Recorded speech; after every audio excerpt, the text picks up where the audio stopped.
the last time this season. Tonight's the night. And it's not going to happen again, at least not this season. I come to you as always as Charles, otherwise known as CeePo, otherwise known as CP, otherwise known as Dickbag. To my screen right, and he's not looking at all, is Cody Leach. Cody, how are you? Everything all right over there? I'm doing good. I noticed that my door was cracked, and I was like, I don't remember leaving it cracked. Is somebody listening in on this privileged conversation? It's Cody's dark passenger. Knowing how exhausted I've been today, I probably did leave the fucking thing open. It's been a day, but I'm ready to end it on a good note. Has it been a good note? Are we really ending it on the good note?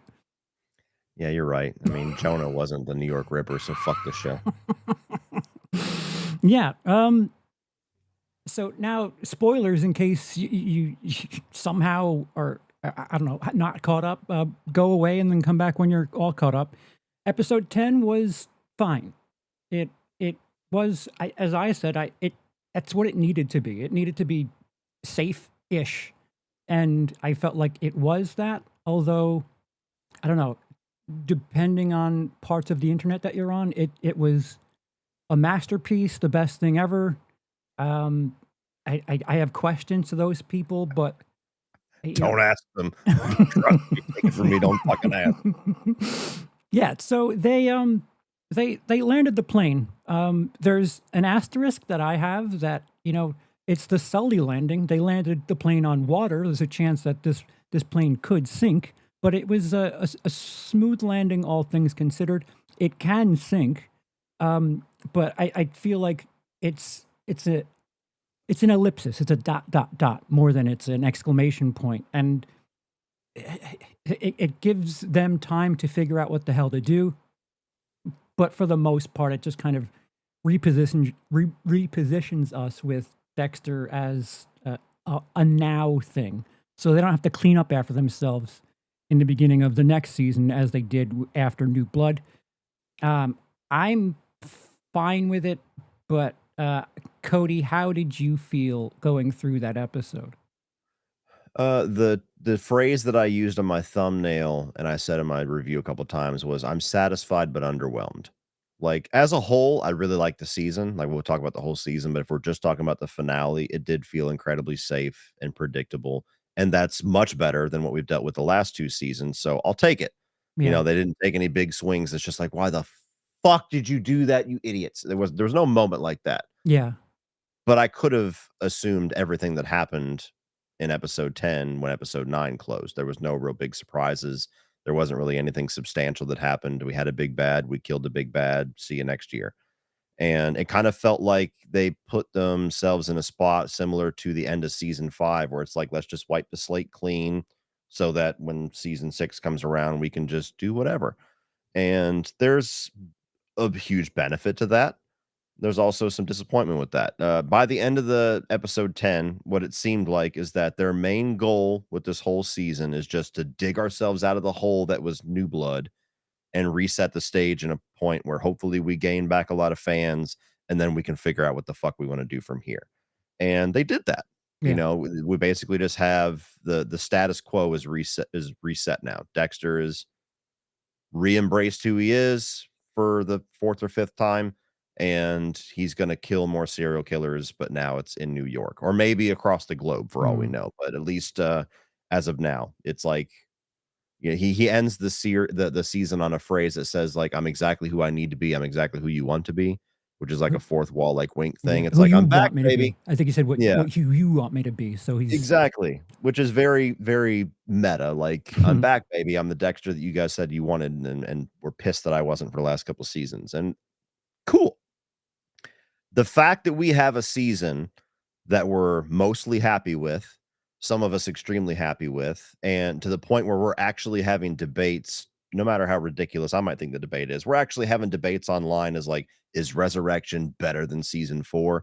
The fact that we have a season that people are even having that debate is pretty fucking awesome. yeah, I mean, we were at a point where I'm much higher on season 7 than most people, and even season 5. For some people, this show has sucked ass since season 5. I don't agree with them, but oh wow. no. I Anyway, yeah, seven's the rare shining moment after 5, 6, 7, 8. for some people, it's been since 2009, 2010 since the show was great. Mhm. For others, even if you're being the most generous, it's when did Breaking Bad end? Was that 13. 2013? So for even the most generous fans, the show has not really been that great since 2013, and it's 2025. So the fact that they've at least swung back upwards is encouraging. Yeah. The fact that they've done a lot of things that I never thought was possible, like actually making me, one, just tolerate Harrison, but two, Yeah. like Harrison, that's pretty awesome. I've loved all the moments throughout the season where Dexter really feels like he's kind of embracing the legacy of the Bay Harbor Butcher, where for a long time he kind of rejected that. Like in season 2, he's like, "I hate that name." And then now you got this moment where he's spinning around. He's like, "Who's number 1 now, bitch?" Like, I love that side of Dexter. Mhm. But it did feel like it relied on contrivances a number of times, not horrible ones, but more than the top tier seasons did. It felt like by the end of it, they made some choices that I'm still not convinced are, the best story choice and aren't really gonna be earned, a la the big death at the end of episode 9. Yeah. And, through episode 10, it really did feel like they still had the chance to have a safe, mostly inoffensive finale while still setting up a few things more deliberately to get us excited, and really the only tease that we have is this stack of names, which I didn't realize are actually the names of the killers in the books. So that's kind of a No. cool detail, but I don't read the books, so I wouldn't notice that and get excited about that. But just the notion of like, oh, he's got a stack of names, so he's going to kill people next season. It's like, well, no shit. Of course he's going to kill serial killers if he comes back. I wanted a little bit more to chew on. It didn't have to be the New York Ripper. It didn't have to be anything specific, but I wish there was at least something where it's like, "Oh, shit, what does that mean?" that we could speculate on for 10 months, and instead it's just like, "Okay, cool. See you next year." Yeah, I think it was ambiguous enough so that if somehow this tanked and people didn't appreciate it, it's ambiguous where it's like, oh, Dexter's out there and we'll never know when this thing comes to an end. I think they were just Mhm, playing it safe on every front. Um, the funny thing is, 7 months ago, people were talking about Original Sin. It's the best Dexter since whatever. No one's talking about Original Sin anymore, and like that's kind of my point on that prequel series, just kind of being I don't know, like fucking crackers. You just eat it and like, mhm. yeah, okay, I'm not hungry anymore, but it's not really. I'm not going to remember this at all, but thank you. You have the most random fucking analogies, I love it. Just comes out of nowhere. I'm like, "Where's it going with this? Saltines?" But no, I'm with you. When that got canceled, everybody's like, "Can you believe this?" I'm Yeah. like, "I can," and I kind of agree with their decision. And I liked Original Sin for what it was, but the potential of them really fucking up continuity with more seasons Mm, was huge, and I want all their eggs in this basket. right. But yeah, it very much functioned where if worst case scenario, it could function okay as a series finale. But Yeah. if we get more, there's places that we can go, but we can't hard commit to any of it because then we're gonna leave you disappointed and upset if we don't. So, like, the stack of names, if that ended there, it's like, "Oh, so we're tying things in with the books, cool. Now Dexter's is out there doing his thing forever and always." But if we pick it back up, maybe we're gonna have a season where, just like this one, there's all these major serial killers and he's taking them out one by one. You have the New York Ripper thing. Could it all have just been a bunch of fluff that viewers took more out of it than the show intended, and it was all just about giving Claudette a little closure at the end there with a name on a file? Maybe. Or is that just enough for this moment, and then in season 2, Don Frampt will actually come into play and be the big bad, or season 3? Who the fuck knows? I'm inclined to think they do have plans for that, but they just didn't wanna commit to what those plans were yet. I think there was way too much stuff brought up about the New York Ripper, even just the opening title sequence that we were talking about before we went live, that that would just seem ridiculous to me. And it's not because I had fun theorizing it. I even said numerous times when I was pushing the Jonah thing, like, I don't think this is gonna fucking happen, but it'd be cool. Uh, there was just way too many times where they just pushed the New York Ripper throughout the entire series. I mean, like 10 episodes, at least 6 out of those episodes, it was mentioned. it would feel ridiculous if it was all just to give Claudette, of all people, some closure. Like, there's more there. They just don't know what they're gonna do with it yet, who they're gonna cast, how big of a role that person's gonna play. I would bet money we're not done hearing about the New York Ripper, but I wish we could have gotten something more substantial. Yeah, I there's a couple of things. So I guess we could highlight episode 10 for a little bit, even though there's not really much. It's just kind of them bringing the season to an end. Like the big shit happened in episode 9, and Mhm. ticking clock element for most of episode 9, which is, I don't know. When I started using my thinking brain, I will go back to it and be able to watch this in something of a 2-day setting in a crunch. Having all of this happen when like every cop is 2 floors up from them is interesting. I don't know how tolerable it is, considering you have someone locked in your I don't know, your serial killer museum, um, uh, whatever. Um, the moment that I probably winced most at, which was, I don't know, I said it feels like it's something for the TikTok crowd. It is Claudette getting ready to leave the gala, but hearing "Staying Alive" and then turning around and beelining it for the dance floor because it's her song and she needs to dance to it, which does not fit what that the theme of that song was to her. Every time she'd put the headphones on and she listened to it, she was either doing work at the crime scene or she was doing work on the computer. It was like that was her focus song. But the dance number was more fun. So from a narrative perspective, it's inconsistent. It's quite contrary to what you've established with that character for a couple of weeks leading into that. So yeah, I'm a bit of a frowny whatever the fuck, but it doesn't fit based on what the hell you've established with this character. If you had a good time with that, I'm happy for you. I think it's unnecessary as much as I feel Blessing for the last couple of weeks essentially was unnecessary, and he wasn't even in the 10th episode. So I didn't even realize it until I think I saw you mention it. You're like, "The fact that Blessing was irrelevant to this." I was like, "Oh, yeah. He didn't show up once. What the fuck?" I was like, yes, fuck you. See you next year. No. Yeah, like, and, that was one of the things that I got pushback on a lot in my review was, like, a lot of the attempts at humor in this episode really didn't work for me. And I don't know if it's just the fact that the humor itself just wasn't good enough to get, like, a chuckle out of me, or wasn't the style to get a chuckle out of me, or what I'm more inclined to believe is, like, an episode that's right immediate after that huge devastating death, like, I'm not ready to laugh. Like, you think Mhm. back to season 4 with Rita's death, and we can debate all day long whether Batista's on the level of devastation of Rita for Dexter or whatever, but still, that's a major death for the series, a It needs to character be that's been there since better than episode 1. it has to be better than LaGuerta. You have to do better than season 8's intro. Yeah, Sorry. we'll get into all that, Mm. but yeah, so you go back to season 4's end, oh my god, Rita's dead, holy fuck, and then season 5, episode 1, there's no attempts at humor in that episode, Mhm.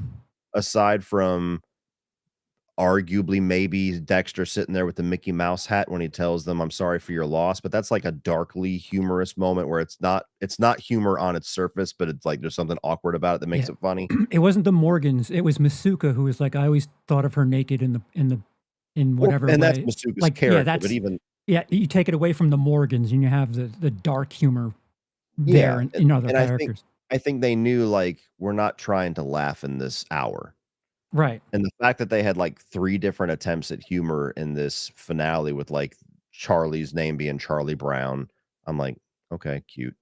And then you had, the dance sequence and then the ringtone going off, and it's All Star by Oh. Smash Mouth, and I was like, Oh.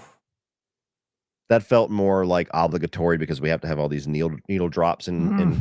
current Dexter, and some work better than others, but those 3, I was like, "If you're trying to make me laugh, it's not working. I'm not in a laughing mood," and I had people give me shit for that, like, it was just like, I'm so stuck on Batista, and I'm like, I don't think it makes sense to go for these goofy little laughs in an episode after a major death like that. Like, we're supposed to live in this and feel this. There's also the And moment on the phone call itself where, Quinn's like, "I can't stand can't Masuka." fucking stand Masuka. Yeah. Yeah, exactly. I It miss them.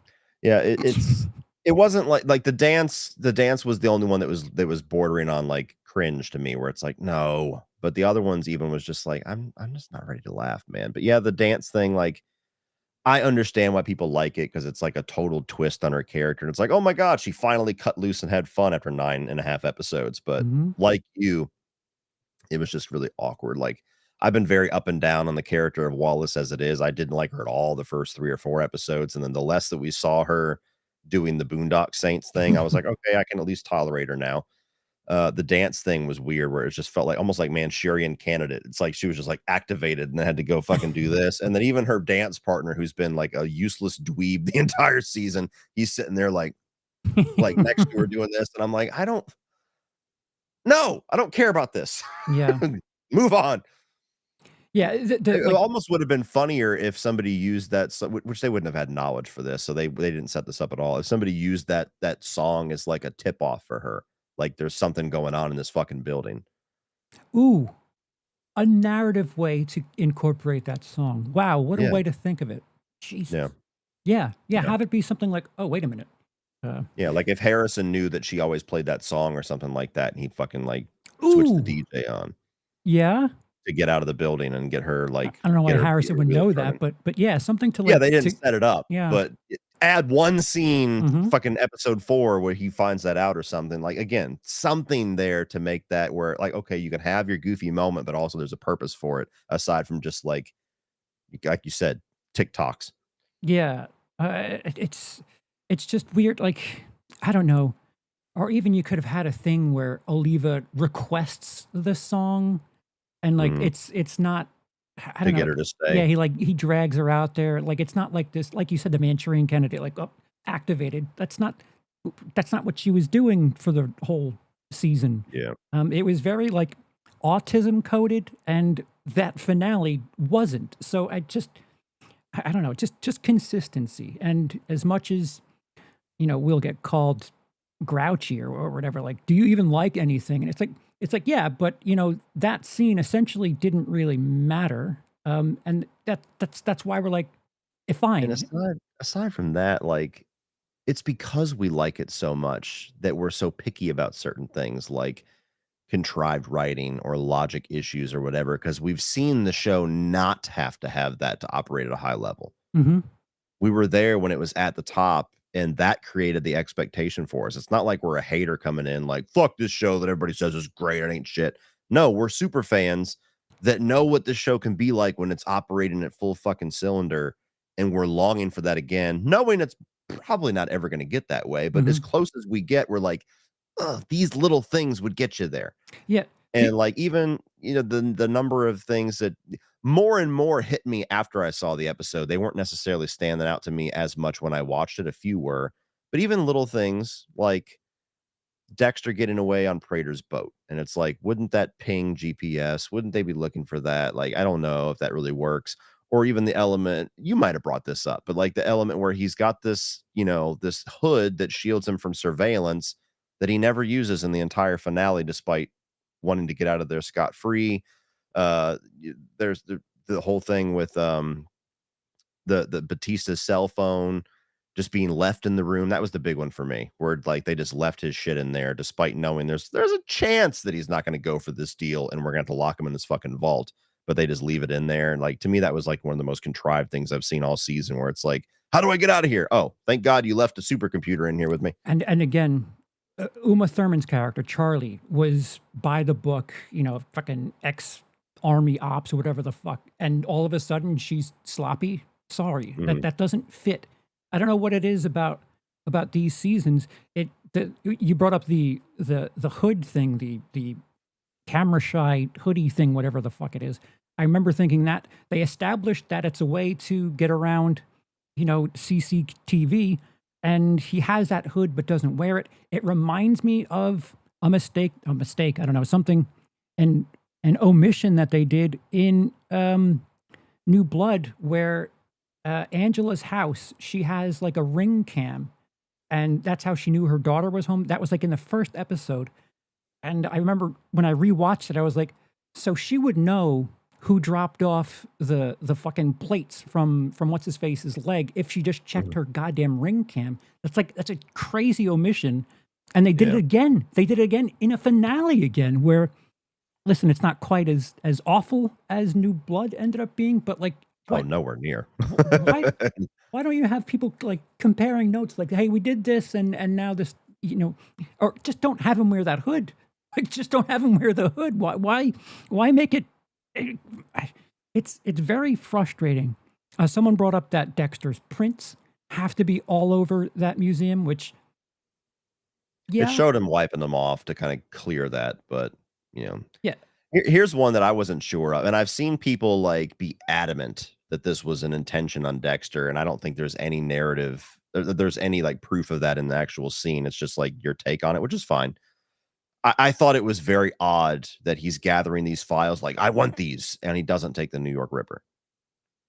And I've seen people say, "Oh, he left that because he wanted to give her that closure. That was like his gift to her." I'm like, first of all, he has no relationship with her whatsoever to even want that. He met her once, and that was like his way of squeezing the fuck out of that It situation. it And two, there was no moment where you see him look at it and leave it. And that's all it would take is like, and then just drop it. It could be because he went to that thing at Harrison's college that he knows that she's studying it. It could be that, like, he knows that they're following that case at the very least, and like, yeah, that one's hot. Maybe I don't And wanna. all that's fine, but they don't establish Sure, that. That's just us doing the work for the show. sure. Yeah, I Little moments like that is what I mean, though. Like, does it kill the episode? No, it doesn't kill the episode. But in season 1, 2, 3, and 4, they would have done that. speaking of doing work and calling it was M99. It was a trip to the fridge in episode Oh, yeah. 9. The protection was M99. No need to thank us, but next time you click on some farming YouTube video, remember who was right this time. Yeah, exactly. We knew. Red Bold. um, yeah, so it, the the the Charley. I don't. There are times where they try to make you do work for the show, and it doesn't really get too involved. The fact that Charley just tries to bribe Prater at the end and is like so confident, it it kind of I'm confused because like why suddenly now does she think, and I know because there's files on her. She didn't think that that was the case prior to hearing Dexter say that I'm looking at your files. Like you have blackmail material the second you're going to chase a killer for him. Like why do you feel trapped up until episode Yeah, 10? that wasn't completely clean either. It didn't really bug me. I Oh no, knew with what I'm I not. knew with Yeah, yeah, I knew with the motivation that she had with her mom, they were gonna have that character walk off into the sunset. So I think it was just their way of doing that. It did feel like I mean, if she goes downstairs and she basically she's like, "I know you got files on me, but it's okay because I can fuck your life up too. So you're gonna leave me alone and you're gonna keep paying for that." Like, you always had that gun in yeah, the holster. right, right. So that I wish there was something else they could have put in there, but that was something that, like, I can agree with that one. That one didn't, like, pause the show for me in my mind. I was just like, "Okay, whatever." Right, it's not devastating by any stretch. Again, I enjoyed the finale for the most part. I enjoyed the season outright, but, when I get thinking about things, they have these habits Mhm, of introducing things and not, like, having a proper send-off or a proper finish. Like, mhm. Prater having info on people, and they made a big deal to focus on the fucking handicap ramp to the stage for the finale, and we don't even get a shot of the handicap ramp. Like it was just so weird to make that a thing.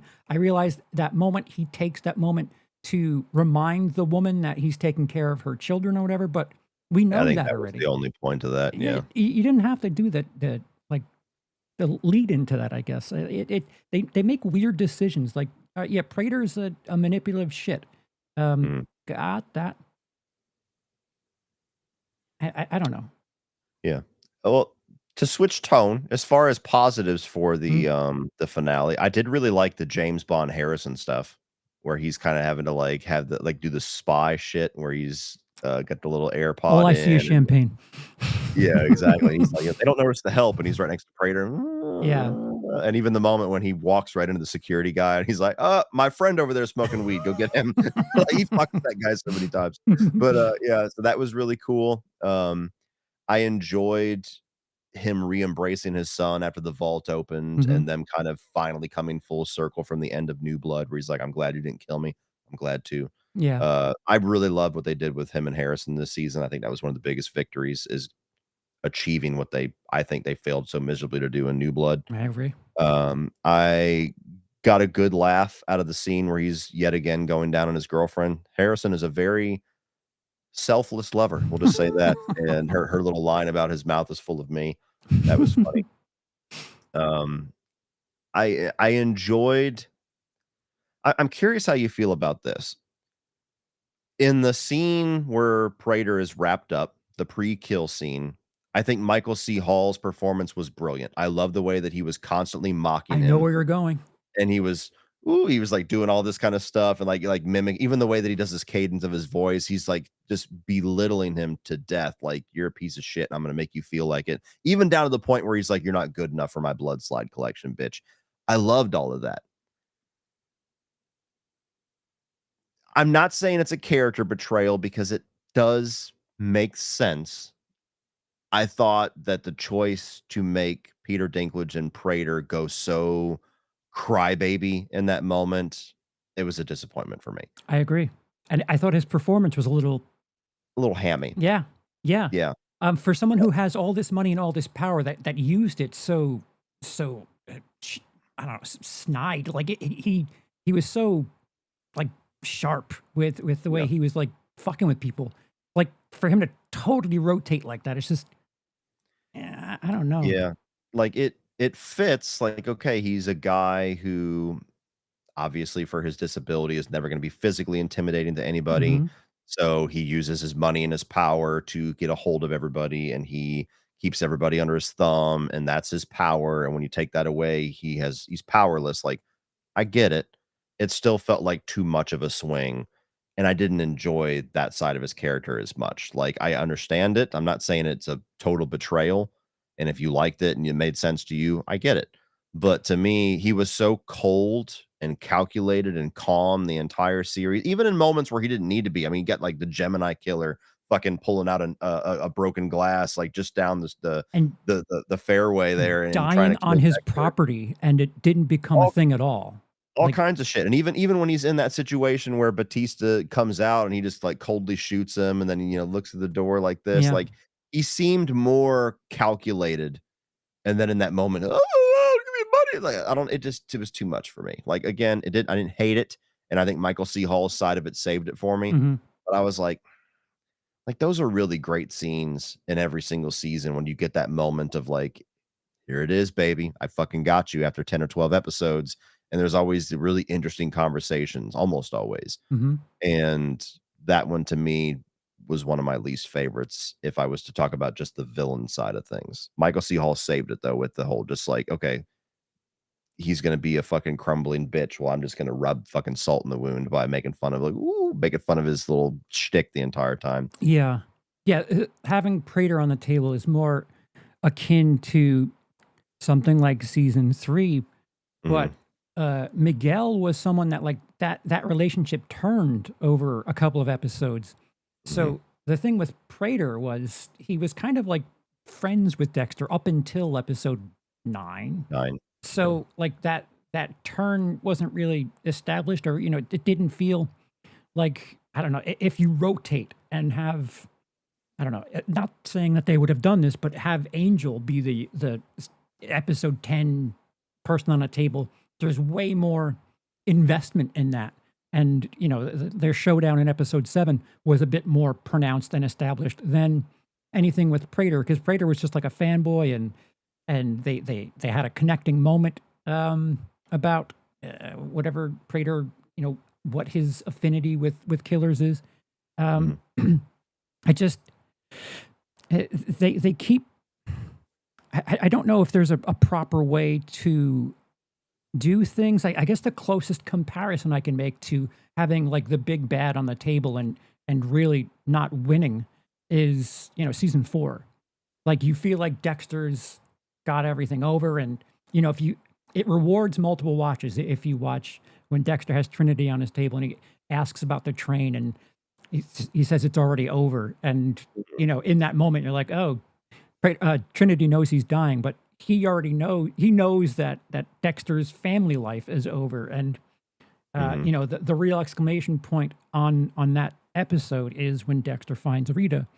I don't know if they're gonna have something set up to where, you know, the piece of shit that Prater is, you know, having blackmail material catches up with them. There's a lot of stuff that, you know, into season 2 of Resurrection, yeah, you have seeds there that, you know, could end up fucking Dexter over, but it's odd to not have Prater look at all strong in the finale. I'm sorry. I think we were fangirling. I wanted to bring the major moment, the New Yorker in me that if I was a crying schoolgirl about something, it was Dexter dumping bodies with a Statue of Liberty in the background. I didn't know I needed that. They did everything right where Jason Takes Manhattan did wrong. Um, I as a New Yorker, that's all I need to see. Little beyond possible because there's a lot of cameras all over that area. But thank you for doing that. Sorry. No, you're good. Um, okay. Well, I guess you want to talk about the whole season then? Yeah, and I think it's interesting. We over the course of the season, we were like up and down at different times. I think we agreed on 4 and we agreed on 7. Mhm. But other than that, we were kind of at different points throughout the season, and I think we're kind of at the same spot now. So it's interesting that we kind of get to the same place after the ups and downs, depending on where we were. But by all means, how Yeah, did you feel? there were certain things that your alarm bells were ringing earlier than mine, and then I catch up to you and I'm like, "Oh, yeah, I guess I kinda get it." And then the same thing was reversed because like, you were like, "I don't like how stupid they're making Batista." And I'm like, "Well, he's not really stupid, it's just because of this." And then the next episode, I'm like, "I don't fucking like how stupid they're making Batista." And you're like, "Bitch, I told you." I'm And then used to it now. you have episode 9 where I'm like, "This is fucking bullshit that he's dead." And you're like, "Well, hold on. I mean, you know, they didn't show things." And then episode 10, you're like, "This is fucking bullshit." Yeah. So yeah, I mean, like, look, I think you and I were at the same exact place where, you know, even when New Blood was airing, you were all the more skeptical than I was. I was like, "Oh, this is gonna be fucking great. There's no way they can fuck this up again." And they won you over just to stab you in the heart, where I was like, I was on board and then was kind of underwhelmed and then got stabbed in the heart. So then we reassess again 3, 4 years later, and you and I are both are like, I want this to be great, but Mhm. I feel like a wife who's been beaten 17 times and he promises not to hit me again. You know, I got no reason to believe this is not gonna end with me bloodied and bashed. Yeah, we're But season 1 Rita is who we are. yeah, exactly.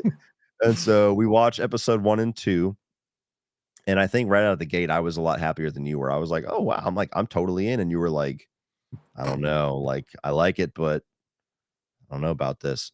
Yeah. And, It I was know a little too fan servicey for me in the beginning where like, you with know the what? ghosts and stuff Yeah, like that at the yeah. beginning and yeah. Fine.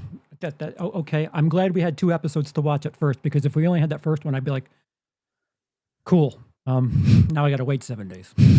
Yeah, yeah, that was good that we had both. Yeah, I right out of the gate, I was like, okay, all everything that they're doing to try to bridge the gap between the end of New Blood and where they want to go here is all bullshit. Like that Angela just saw him dead there and was like, "Oh, let me take you to the hospital and I'll get you fixed up. I'll let Harrison go, and then I'll leave you a note and I'll take my daughter and leave town." Oh, you killed Logan too, which I didn't even realize. Oh, it must be self-defense because of this bullet hole in the ceiling. Yeah. Like, no.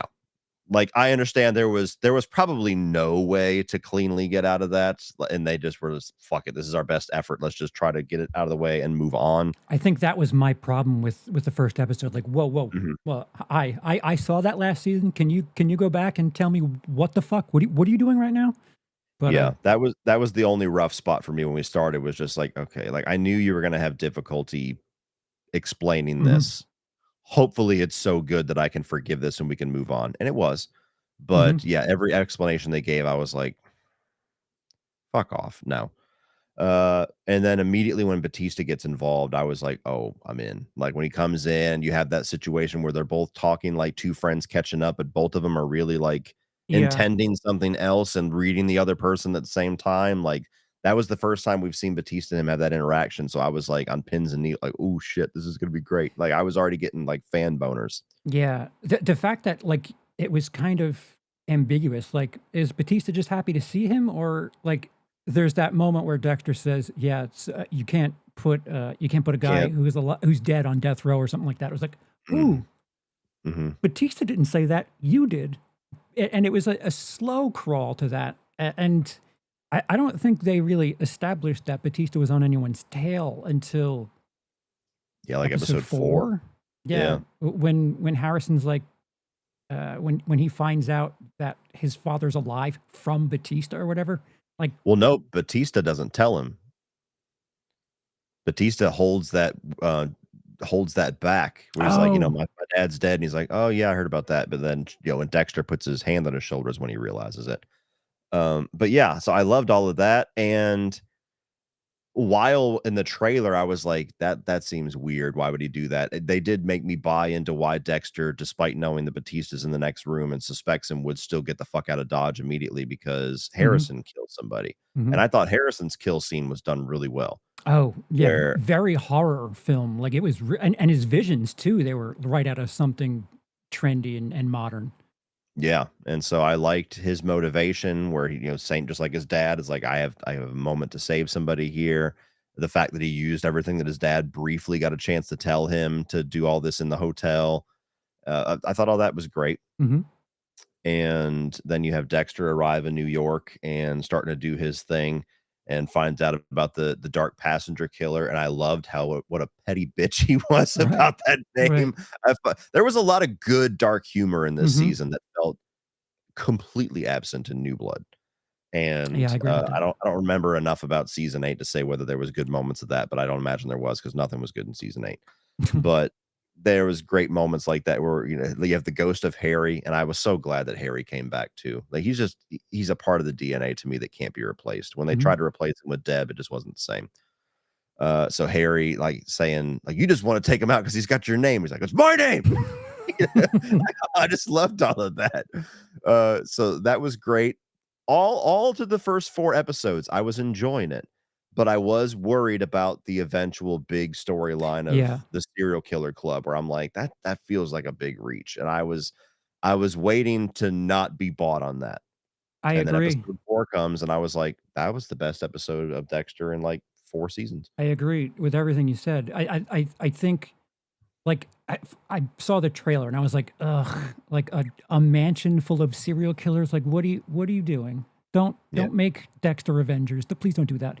And the fact that it wasn't an invitation to Dexter, it was an invitation to, the Dark Passenger, and Dexter kind of steals it and steals his ticket.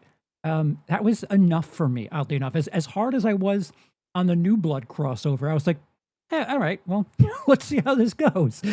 And yeah, spectacular. You don't the fact that the show has always kind of been this way, and not really punching you in the face with their messaging.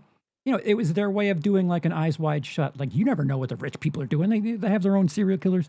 They didn't really go out of their way to tell you anything, but it's believable that, people with that much money would, maybe have a fetish and want to get people in their house that you wouldn't expect to be in certain places, and he has to throw money around to get their presence. So Mhm. it was more than enough for me, oddly enough, and like that was the biggest problem for me. I was like, how are you going to have serial killer fight club? And I don't know why that was so easy for me, but it was. Yeah. And then like the comparison I made was, Prater and his group was akin to the Barrel Girls Club, like on steroids, because season 5, it was a bunch of different bads. And it Mhm. kind of reminded me of that a bit here. Yeah. I can't remember episode 5 for the life of me, but I Um, remember the episode 5 is where he started hanging out with Lady Vengeance, I'm pretty sure, oh, where they were, like, having their little meet oh, when cute, they went and bowling. Oh, that was you the didn't like worst that? I think episode 5 had the worst dialogue, because that's when Blessing's mom fell, right? Mhm. And they're having that discussion in their dining room or whatever, and it was episode 5 was the closest thing to television that I could accuse Dexter Resurrection of being, and it's due to, a lot of the exposition, a lot of the dialogue. It just felt stiff. I don't know if they were in a rush, if that was like a tight schedule week or what, but a lot of that dialogue in that episode specifically just felt wooden. It didn't work for me. Like, did you forget that the 7-10 split is the hardest thing in bowling? Like, is this really a conversation two killers are going to have at a bowling alley? Okay, okay. I'd have to go back and rewatch it to see if it would bug me or not, but yeah. You had up to this point, we had a lot of characters introduced, so I think it was either episode 2 or 3 that we got introduced to Blessing, Mm, and I liked him as a presence, like, as a personality at first, but to me, it was another thing where it's just like, you're telling me you know that there's a guy out there murdering people that are your car drivers.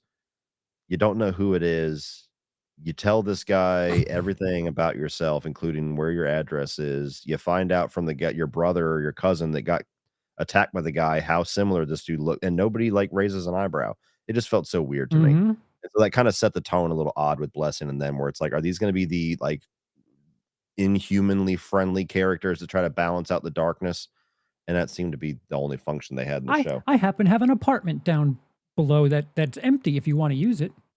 Yeah, and so, yeah, I wasn't a huge fan of Blessing. I That was, agree. like, a lot of fluff this Mhm. season, I think, and I get what they were trying to go for, having just a purely good person in his life, but Sure. I just don't think it amounted to much, Yeah, it's uh especially by the end when you have a season finale and he doesn't even show up, it's like, "Okay." And when he mentions Blessing in the same sentence as Harrison as, like, people that keep him human, I'm like, "Get the fuck out of here." But, People forget, like, the if you go back and watch older seasons of Dexter, like, Angel's sister is Dexter's, like, babysitter. There's that mhm, part in season 5 where Dexter's trying to get a babysitter. As far as big picture, it doesn't mean anything, but, they're filling out what essentially ends up being, like, 10 hours worth of content. mhm. In the end, we I guess we take it for granted.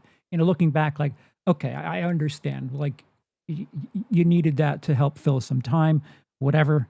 But in the end, like I don't But think you have less patience for that when there's 10 episodes I versus yep. 12. Well, in the show's defense, Blessing wasn't like at all a thing for the last 2 episodes. If not the you Episode 9, betrayed me. that was episode 8, and then episode 9, it was when he had his little apology to get him to go pick up Harrison Yeah. because he knew that they were gonna be following him. Yeah, Um, which you wanna talk about contrivance, it's a your car driver, just get another fucking your car, like, what? yeah. That's the fucking in? Are you kidding me? "How about walk, bitch?" Yeah. Yeah, Uh, what? yeah, I'll tell you this too, we haven't really talked about. I know you talked about how much you loved it as a New Yorker getting that image, but one of the things that was just completely devoid in New Blood was a setting that had personality, and Mm, it was kind of by design. It was just such a bland, boring, gray, podunk little town. I loved the fact that New York City brought some of that personality back. It's not Miami level, but it's no. something different. It still has its own vibe. It feels like a cool, different setting for Dexter, but there's things about New York. Like the scene in I think maybe it was episode 7 where or maybe 8 where he was getting ready to take out the dude from The Sopranos and he's stuffing him in the trunk and he turns around and lifts his mask and he's Mm, like I and love the New guy York. just walks past him. He's like, "Fuck, I love New York." Yeah, Like that was great. yeah, I wish I could have seen more New York food because Dexter's such a foodie, he like him ate a eat like lot though, like, he ate a lot of he ate, yeah. like, cart shit when he left the Oh, that's first right, it dinner did. because he was Yeah, like a vegan. yeah. He went right to a hot dog cart or whatever. Let me get 2 chili dogs. I like how that vegan shit didn't last long at all. He's just like, "Fuck it. You know, decided I'm not a vegan anymore." Yeah, to be I agree with you, everything you just said. To have a little New Yorker note, when you notice they reuse scenes a couple of times, they reuse locations, and they just, like, Mhm, flip it on the street, like the restaurant where, Prater sees, Dex and Harrison, on the opposite end of the street was the bookstore, like, uh, you only have a certain amount of time to film things that it's interesting once you notice certain locations, they reuse them on different sides of the street, which is fine. I agree with everything you said. The fact that they got close to Times Square for mhm. an episode or two, like that's got to be a chore for planning. Um, but Yeah. yeah, I don't think you're beating Miami, and I think it's a different tone. Like Yeah. Miami, the first Dexter seasons, they're bright and vibrant, and like that kind of plays into the dark humor that it is, and I think that's why there's a bit more humor in those earlier seasons of Dexter. This is a bit more, in the shadows for a bunch of different reasons. The color doesn't pop, even though there's certain moments of the season where they're at Times Square, but like the reds don't, the reds, the blues, they don't jump off the screen, except in the beginning of the season, like when they're in the hotel, and a lot of those kill sequences with the red lights in the hotel room. That was really awesome. But I don't Mhm. think they were using the environment in a, I don't know, in a way to influence tone the same way Miami was, which is I think that's fine. Because when they have like the moment where Quinn and Masuka are in Miami, it's very different. Like you can tell visually that there's a big difference between the two, and I Yeah. like differentiating New York from Miami, if only for like the color palette. Mhm. But I agree with everything you said. It was, I would like them to stay in New York. I understand he's probably going to go to at least Wisconsin for one episode next season, right? He would have to. Yeah. And that was something that I think you and I were worried about too, just because whenever we were leading up to the show, it was nothing but like set photo leaks. And it was like, oh my God, like Neil Patrick Harris is in it, Kristen Ritter's in it, Peter Dinklage is in it, Uma Thurman's in it. Mm, And we're like, is this going to be like overload? And I like the fact that no matter what the name was, the killer served a purpose within the story and they didn't overstay their welcome. If anything, I could have used more time with some of them, which I is kind agree. of a detriment of not having 12 episodes. But, I agree. uh, you get introduced to this crew, and I liked how I was a little nervous at first. Like, is he going to feel like he's blowing through these people a little too quick? And maybe he was, for especially for the Gemini killer, where it's like FBI's top list, and it's like he took out two of you pretty Mm, easily. But that's yeah, also just how much of a badass Dexter is, so it didn't it kinda works and it doesn't work at the same time. yeah. But I I like the fact that we had Neil Patrick Harris as kind of the one character, and his moment that I loved is when he's about to kill him and he's like, "I'm not Red, I'm Dexter Morgan," and he's like, "Who is that?" "The Bay Harbor Butcher." "Oh, fuck!" Like, he has that moment of like, "Ah!" So that was awesome, and I really liked his stuff with Lady Vengeance. Like, I know there's a like a fan theory, I guess, out there where people have noticed in the finale that her file doesn't say that she's deceased. It says active. So there's still some belief that maybe they faked her death. I think that's yet another thing in the finale where they're like, maybe, but maybe not. Depends if we decide we want to go there. But I liked Kristen Ritter and his dynamic a lot. Like, I didn't think it was necessarily going to turn right back into a Hannah McKay thing. Sorry to bring up sore subjects, JDev. But I wasn't convinced it was gonna turn into, like, I'm fucking another serial killer, but I liked kind of their tension with each other, where there was some sexual tension there, but it wasn't like they were giving into it, and then I liked the fact that he fucked her over instead of, like, needing to kill her. That was Ye the one thing that maybe I could accept as being a character growth with Dexter this season, is that there was a few moments where it wasn't like in the past where, like with Trinity in season 4, where it's like, "He has to be on my table," and he was able to just get her off the fucking chessboard, and that was good enough. I think a complaint, but it's not in the way you would imagine, is we didn't get enough of a good thing. Like you said, Mhm. the fact that it's only 10 episodes, I don't think we needed. I call it a three-headed monster. The Harrison storyline with Dexter, the Angel storyline with Dexter, and Prater as the big bad. If I had my way, I would have Prater be the ongoing thing for the season. Although you have to undo New Blood, so I guess the first two episodes you've got to do that. I would have Angel be something in the background and not present at all, or at least at the level that we have him. Have the Dexter Harrison relationship be the thing in the background, and the Prater stuff be like the main arc of like the big bad, the A storyline, and then you have the weekly bads. You could have stretched that because we essentially had four people get or four killer identities get killed. You could have had 2 weeks each with all of them, and like you said, the tattoo guy was a little quick. Mia ended up being what, like an episode and a half because they went on dates, and like I I almost would have appreciated it if they rearranged um, the Gemini thing. As much as I really enjoyed that dynamic, that showdown, and that lead into that, almost having Dexter flirt with the idea of having yet another girlfriend character to trust and perhaps do killings with, like again season 5 with a twist, and have that relationship sour over the course of a couple of episodes. I think I would have preferred that, but that's just like big picture.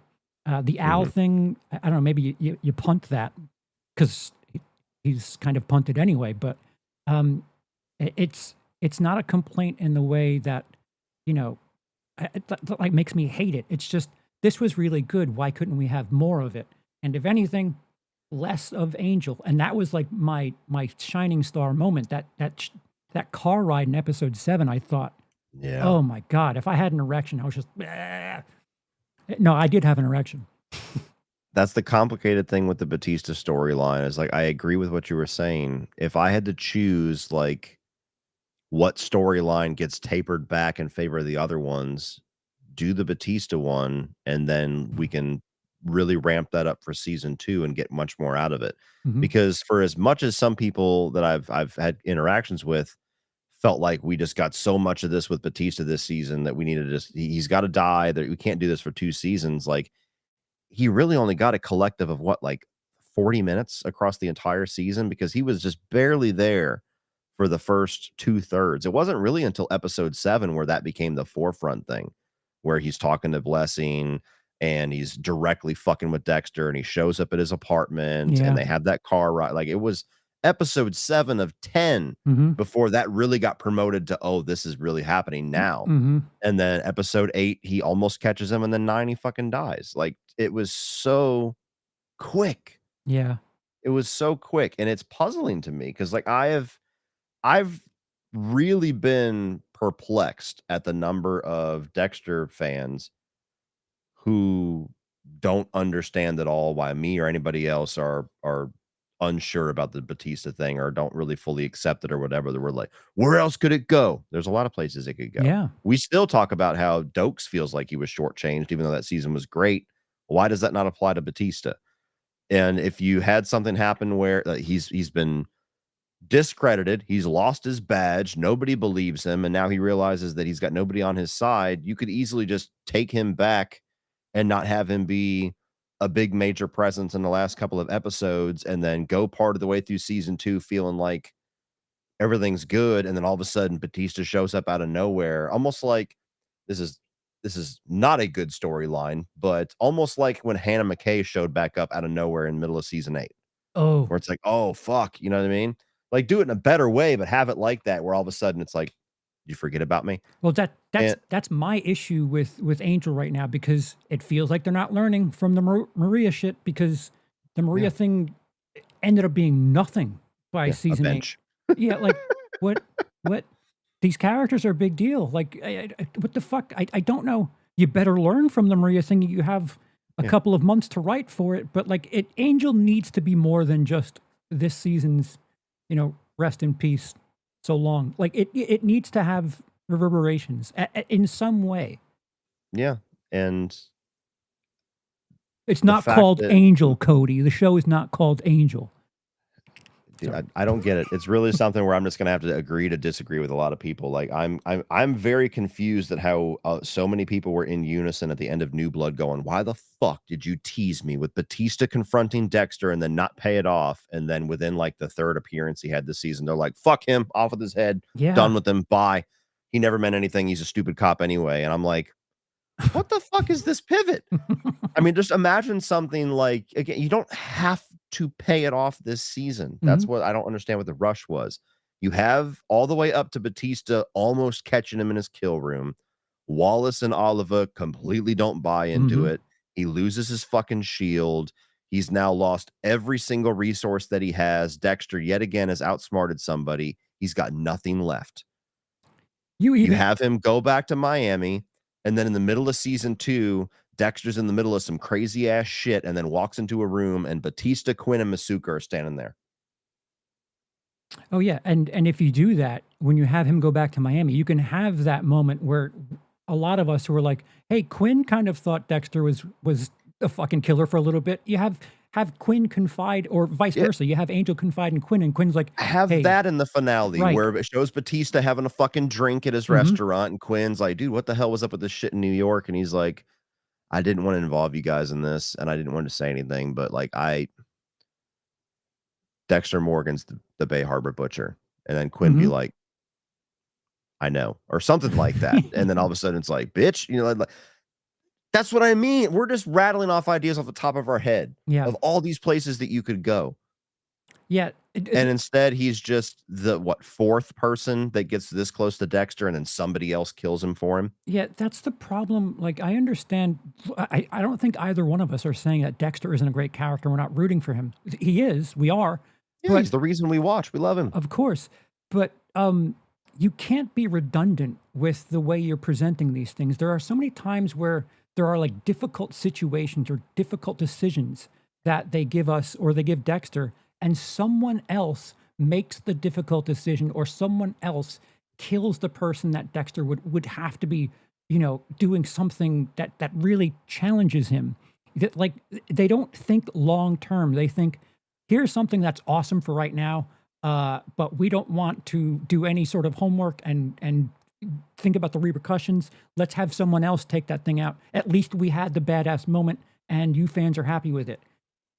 That works once or twice or six times. After a certain amount of times, it needs to affect the character. And Yeah. what is it? 5 times that Dexter's had a situation where he's had to been like he's been confronted with a major decision and someone else has made it for him. Like it's not Yeah. good enough. I'm And sorry. as much as I said early on, especially when the Batista should die shit started ramping up, where I'm like, if Dexter kills Batista, that might ruin the show for me. And there's a version of that that very easily could have. But the concept of getting all of these storylines to a point of tension to where, especially if Harrison is the thing that's like dangling in the balance here, where it's like Prater has my fucking kid, Dexter's got me, or Batista's got me dead to rights. I literally have no choice now. I either have to kill Batista or potentially let Harrison die. Like, again, just shooting from the hip. But Mhm. there's a version of that scene where, as devastating as it would have been, as maddening as it would have been, it still could have been great for the character. Mhm. And they could have built off of that to have it like, this is the first time or somebody hasn't bailed me out, and I had to fucking do this, and this person did not deserve it. They were somebody that trusted me, loved me. I was their friend. They didn't just die because of some chaos that I created. I stuck the fucking knife in. Yeah. That would have at least been different. And that And that I just don't I can't say for sure if I would have been fully on board for it without seeing it, but, like, the fact that it's yet again another Dokes, it's yet again another Maria, where he's at this point where I have to make this choice and somebody's like, "No, you don't."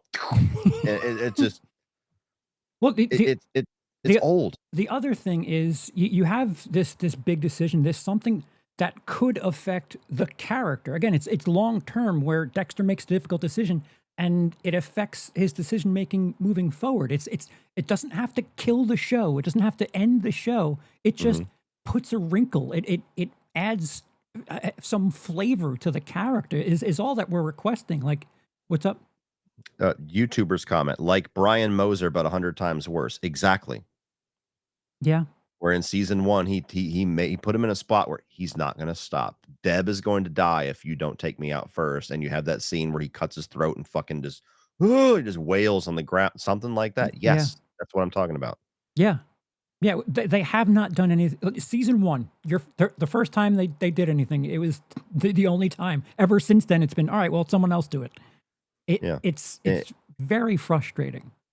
it feels like it devalues the character of Batista, and that's what the shocking thing is. A lot of fans seem to be on board for that. We're like, "Yeah, fuck him. It's not called Angel the show. It's called Dexter. Who cares? Yeah. Dexter's gotta keep going." And I'm like, I It and if we're taking all of the original characters off the chessboard, who's gonna be left that's gonna have any sort of significance?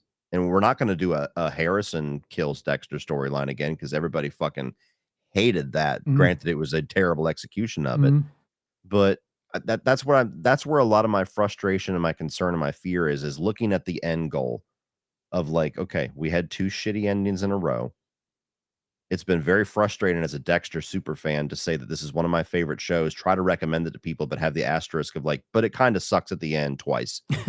And so you have this resurgence that's on such a good path where it's like, "Oh, fuck, yes, they're doing it again." And then they take Batista out the way that they do, and it's like, "Well, now what?" yeah, Is and it, and it just feels like it's let's reset the status quo so we can do as many Dexter seasons as the ratings will allow. And the last time that they did that, it didn't work out so well. Like, you right. have to have an end in mind. I don't wanna use Breaking Bad as a model for everything because They I know I'm a copied their homework, that's for sure. I had people push back on that, saying that it's just because 'cause I'm a Breaking Bad fan that I said that. I'm like, "Are you fucking kidding me? Like, do I need to play the scenes back and back? Like, it's almost the same dialogue." But I'm for that. If you're gonna copy somebody's homework, that's some damn Sure, good homework to copy. sure. But Breaking Bad is one of the examples of a show that the ratings only climbed. Mhm, They were at their height in their final season, but Vince Gilligan said, "No, this is where the story needs to end for us to go out on top. There's no reason to do 9 seasons of this." and they And I somehow want Dexter to have that end in sight at some point where they're like, "Okay, this is the best thing for the show, the story, the character. I don't care if it's Showtime's flagship show. We need to do it right this they time." could do their version of Better Call Saul, but have an ending in mind for Dexter, Yeah, and then if you wanna make Miami Metro the show, like, worry about that after the fact. Do something yeah. that's good first. Jacob said it earlier, and I actually agree wholeheartedly. It's like the writers not only have less respect for their characters, they think their audience is immature or something. Like all of these short-sighted decisions Some of them are. well, yeah, a lot of people are like that was awesome. I don't care what you have to say. Yes, in the short term, that was awesome, but the effects of this decision you're going to be left puzzled a week or two later. And if they keep doing the same fucking thing over and over again, how much does it matter if you know, oh, there's a decision that Dexter needs to make, someone else is going to come and do it, and it's happened every time now where like it's not the worst thing in the world. It's just it ju- I don't know. It's frustrating because I'd like to be challenged. I appreciate you bringing up this opportunity to challenge me. Can you challenge me? Also challenge your character, please. Please? Yeah, and that's the biggest thing in the season. Like, I was literally on a high for almost 9 episodes, and then as soon as we got to that scene at the end, even in episode 9, I think is a great episode, one of the best. It might be my third favorite. Yeah, yeah, it's up there with, I mean, episode 7's the best, definitively, and then 4 and 9 are, like, right there Mhm. after it. But episode 9 was fantastic, but then you get to the end of it and, like, I'm sad, I'm shocked, I'm devastated, I'm all the things I should be when a character like this dies. But now with the week that we had to sit on it, plus the hour of television that followed it, and now the 10-month or so wait, maybe even longer if they don't renew this fucking show soon. Eh, all the emotion that I have about that death is wasted potential. Mhm. I don't feel like it's going to impact his character. They didn't do anything in the 10th episode to make me feel like it did. Like, you have that exchange with Brian where he's like, "Why does this death hurt?" And that's not enough for me. Like, okay, yeah, you acknowledge that it hurts, but like, what are you going to be different? What's going to be different about you? Because 30 minutes later, you're sitting on a boat smiling about you're going to fuck up more serial killers. Like, we're at the same exact place we were at 6 seasons ago. Well, like And I said this earlier. Someone's like, "Well, at the end of the episode, at the end of the season, Dexter's talking about Harrison's going to make him. He's going to be there for him when he's challenged with his dark passenger." And I was like, "Yeah, but when he's delivering that line, he's literally dropping pieces of body in the ocean. So like he's saying one thing but doing quite the opposite. So why don't you think about the things that are being said like as correlation to the things that are being shown on the screen? Like it's just again, it's just have a little respect for your audience. And again, I don't hate it, but it's when people say something like it's the best thing ever. It's just like what there's nothing better than this? Are you sure? Because if people's this recency bias is crazy. Not just this show, just all the time. You deal with it all the time when you talk about shit on the internet. Whatever's new, if it's good, it's the best ever.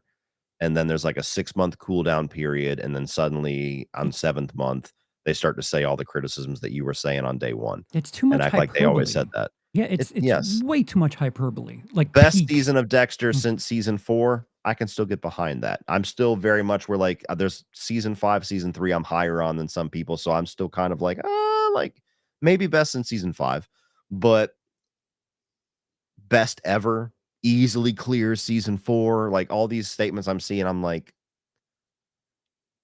I I don't understand. I don't get where you're coming from with that, but I'm glad you enjoyed it that level. Again, I'm glad there's a season so good that we're even having that conversation where before it's like, "Are you out of your fucking mind?" Not even close. Yeah.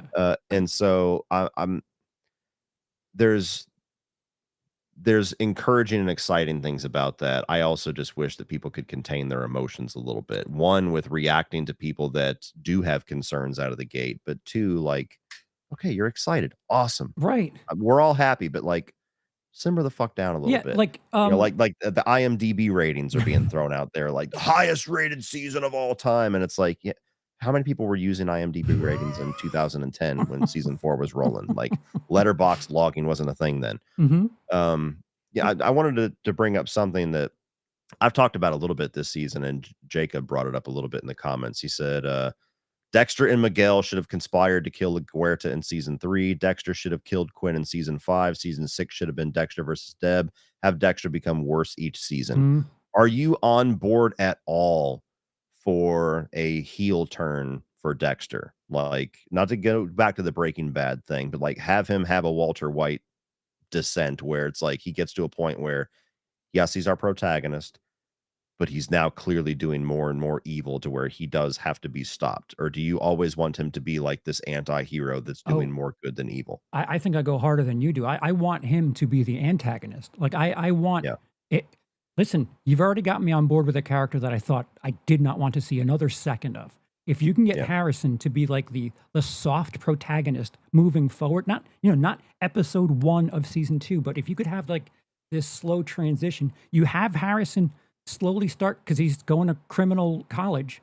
Have him Mhm. start doing something that like he's a different version of justice, and that's you have the the thing about Dexter, and it's always been this way. It's been something of an allegory for addiction. Like Dexter always chooses that that high over anything else. You could Mhm. have him get out of control, and just like Walter White, the last season or two, Walter White's a fucking demon. Yeah. Um, have it segue into that. I think I go a little bit harder than you do. I would like to by season's end say he's gotta die. Like maybe not he's gotta die, but he's gotta go to jail. Like Gotta go so down. yeah, Yeah. someone's gotta stop this fucking guy. Yeah. I'm very enticed with that idea. And I thought they were laying the groundwork for that throughout the season. What? I made Nightmare King laugh by calling it criminal college. I don't know what the hell fuck it's called. Law. You go to college to learn how to be a criminal. Yeah, I'm enticed with the idea because I thought they were laying the groundwork for that throughout this season, where like they might have were trying to set up something where Dexter was going to have to take out Batista in full heel turn because Mm, there was that moment where he was really trying to justify killing the guy from Sopranos just because he was an Yeah. asshole. Yeah. Where he's like, he doesn't fit the code, Dexter, and he's like, like he's really trying to bend the rules.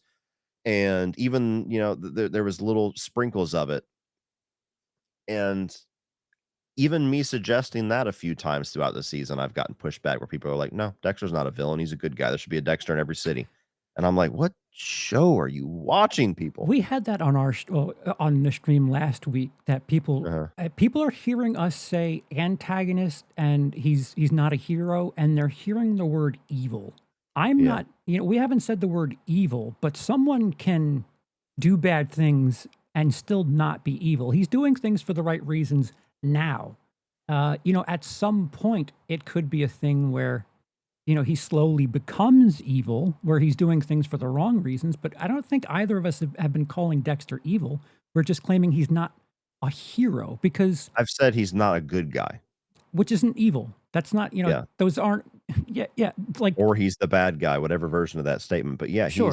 he's a serial killer, even though he's killing other killers and he is preventing. He killed a cop in New Blood. He killed that dude in the bathroom in season 5. What the fuck? Other than being an asshole, what did that guy Yeah. in the There bathroom? was that person in in season 4 that he killed because he got a little too ahead of himself, right? Oh, the photographer. Yeah. Yeah, so that's 3. How many murders do you want him to do that? Oops, fucked up. Like how Yeah. many does he And get? how many people got killed because of his actions, Right. which he wasn't the one that directly did it, but he still caused it. And he's like, oh fuck, that sucks. Anyway, moving on. He the It, whole show, every character, right? Rita, who knows what's going on with Aster and Cody. He completely fucked up Harrison to a degree. You had Dokes, you had LaGuerta, you had Deb, and the list goes on and on and on. yeah, rooting for John Cena as a wrestler isn't rewarding. Like he's the good guy. He's going to win. Like that's not rewarding. That's not that's not conflict. Like it Mhm. needs to matter. Like I don't know how someone can watch the show or watch any show and know exactly what's going to happen. Like what's the benefit in that? And why would you want multiple seasons of just, yep, he's going to win and that's awesome. Yeah. Yeah, exactly. I, And I that's where most of my concern is just wondering in the future, like, where are we going? And that was where a lot of my frustration with the finale was like, damn, you didn't hint at all at what direction you're actually going. Now I'm even more like not curious in a good way, like, oh, there's so many possibilities, like frustrated, like, fuck, do you even know what you're doing? I don't Do you think even they know do. what direction you're going?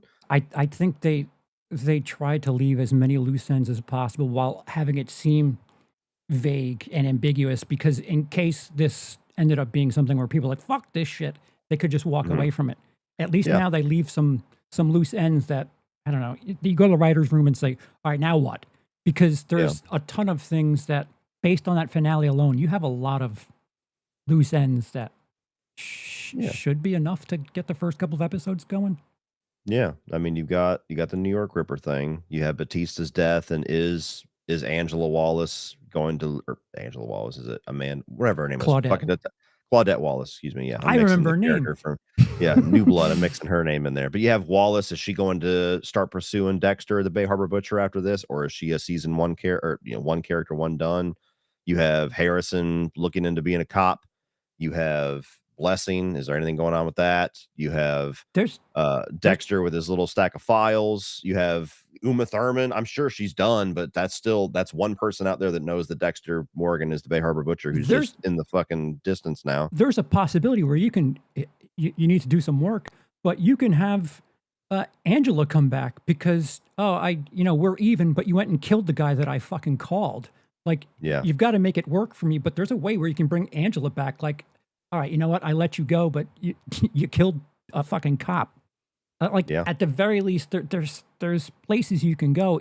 You've got to massage it to make it make sense. But like, Mhm. I'm just begging the people writing this shit. Like, just don't go for the fucking cheap candy that looks good for 1 week. Like, long term, this shit.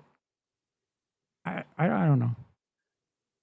J-Dev says we'll see Angela again, just like we'll see Hannah again. Yeah, I'm not convinced we'll see Angela again. I don't- Otherwise, we would have saw her this season. Yeah, I I agree don't with know that. what I don't know what the deal was with that. If the actress just, or if they didn't want to pay her, and it was just like, let's just leave a fucking note. I don't know what the deal is, but I'm not convinced Angela's coming back. Although I do kind of like that idea. because it feels very weird and rushed and unresolved with that character. I think it's pretty obvious Quinn's going to come to New York. I Sure. don't. I would be shocked if that's not the direction that they're going. And while I like the character of Quinn, and I think there's something interesting there for two reasons: one, that he was chasing him in season 5 and then stopped, and so now he's like picking up the trail with that, with a lot more certainty of what exactly he's chasing. And then two, the fact that Quinn was always kind of morally ambiguous. Hmm. And so he seems like if anybody who's a part of the old Miami Metro crew would look at Dexter and be like, I kind of get what you're doing.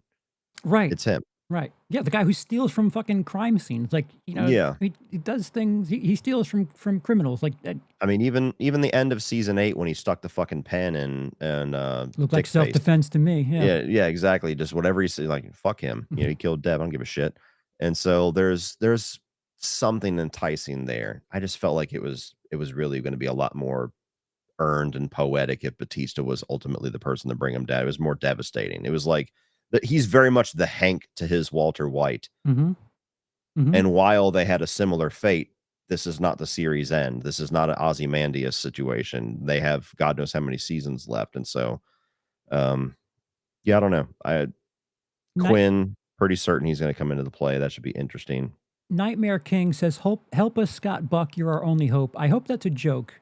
And I have, if there's an answer in the writing room, you're not going to like this, but it's Melissa Rosenberg. She hasn't been on the writers' team since season 4. She left to go do Twilight movies, but go watch episode 5, 9, and 12 from season 1, episodes 3, 9, and 12 from season 2, 2 and 9 from season 3, and 4, 8, and 12 from season 4. She's in the writing credits for the season 4 finale, the season 2 finale, and the season 1 finale. Most people say those 3 seasons are the best. So, Not only that, but if you look at just season 4, I mean, granted, Hello, Dexter Morgan, I think is the episode that people hail the most, but is Hungry Man episode 8? uh, what season? Yeah, season 4. The thing that I love about season No. 4 so much is that it's very much a 3-act, Mhm. where at the end of each act, there's this big major reveal. Like, at the end of the first act is, Deb and, Lundy getting shot. The end of the second act is Christine Hill being revealed as Trinity's daughter, and then, of course, the finale of the show. Yeah, her episodes in season 4 are Dex Takes a Holiday, Roadkill, and The Getaway. Gotcha. Roadkill might be when Lundy gets shot, or it ends with that. If that's episode 8, that's way too late. It happens, like, in episode 4. Episode 8, Roadkill, that's the one where he takes him out to kill the deer and get the wood, Oh, right. where he's suicidal and shit, and then he saves him at the end. Yeah. Yeah, I just, for those of you who think Scott Buck is the answer, I've listed you just go watch the Melissa Rosenberg episodes and get back to Isn't me. isn't Scott Buck the guy who was the showrunner for the last couple seasons? Mhm. Yeah, no. That could have been a joke in defense of Nightmare King. That could, yeah, he said it was Yeah. a complete joke. Okay, good. But yeah, I'm sorry, I deviated. Something that, so I liked, and narratively speaking, I didn't like, was the fact that they brought Brian back, Biney. Narratively speaking, his ghost being there in the finale, I enjoyed it. It was fun to see the actor again. Although spoiler, I knew that he was in the show because on his Instagram he posted that he was on set or something, or like in the wardrobe room. And in the back of my head, around episode 8, I was like, they haven't shown Brian yet, and that's interesting. Why would he be able to post images from the set? But anyway, as far as his ghost character is concerned for Dexter, like that was Dexter when he's, off the rails. But Dexter Yeah. didn't appear to be off the rails in episode 10. Again, don't get me wrong. I love the fact that he was in it, having different ghost characters. Are we going to have Deb Ghost at some point? Because it just seems like Dex is going to have all these different ghosts. Someone earlier said, Batista ghost. yeah, Batista Ghost. Like, all right, what is it, fucking Star Wars? Or like, how many ghosts are there going to be? But I really liked the whole element of who he's talking to reflects what state of mind that he's in. So, That's like, fair. New Blood, the whole time in New Blood, he's, like, totally blaming himself. "I'm a piece of shit. I'm the worst monster ever because of Deb." Yeah. And Deb's just reminding him at every fucking turn, like, "You're gonna destroy this kid. Fuck you." Yeah. It was too much, but I liked the idea there. Yeah, the ghost Harry's matches there. the mood. Yeah. Yeah, Harry's there when he needs comfort or he needs somebody to bounce ideas off of, or if he even needs something to, like, keep him in check. And then you're right. Season 6 established that Brian only shows up when Dexter's like, "Fuck the code, like, it's murder time, bitch." Yeah. When he And I fucks that thought 7-Eleven chick or whatever, he's like, "We should bang that chick," or whatever. yeah, yeah, exactly. And then you have, you know, him showing up.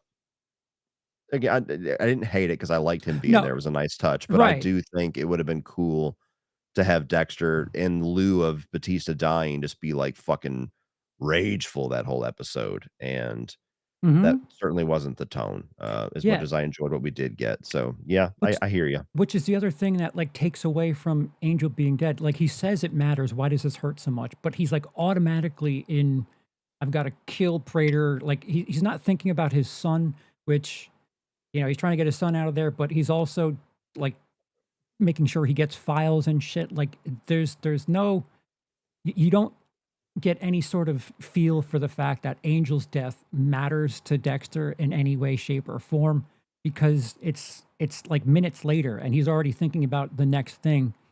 Like the part of the problem with having two episodes take place over that short amount of time, some of the things that you're telling us wouldn't really match, and I don't know if Dexter's really concerned about Harrison more than anything.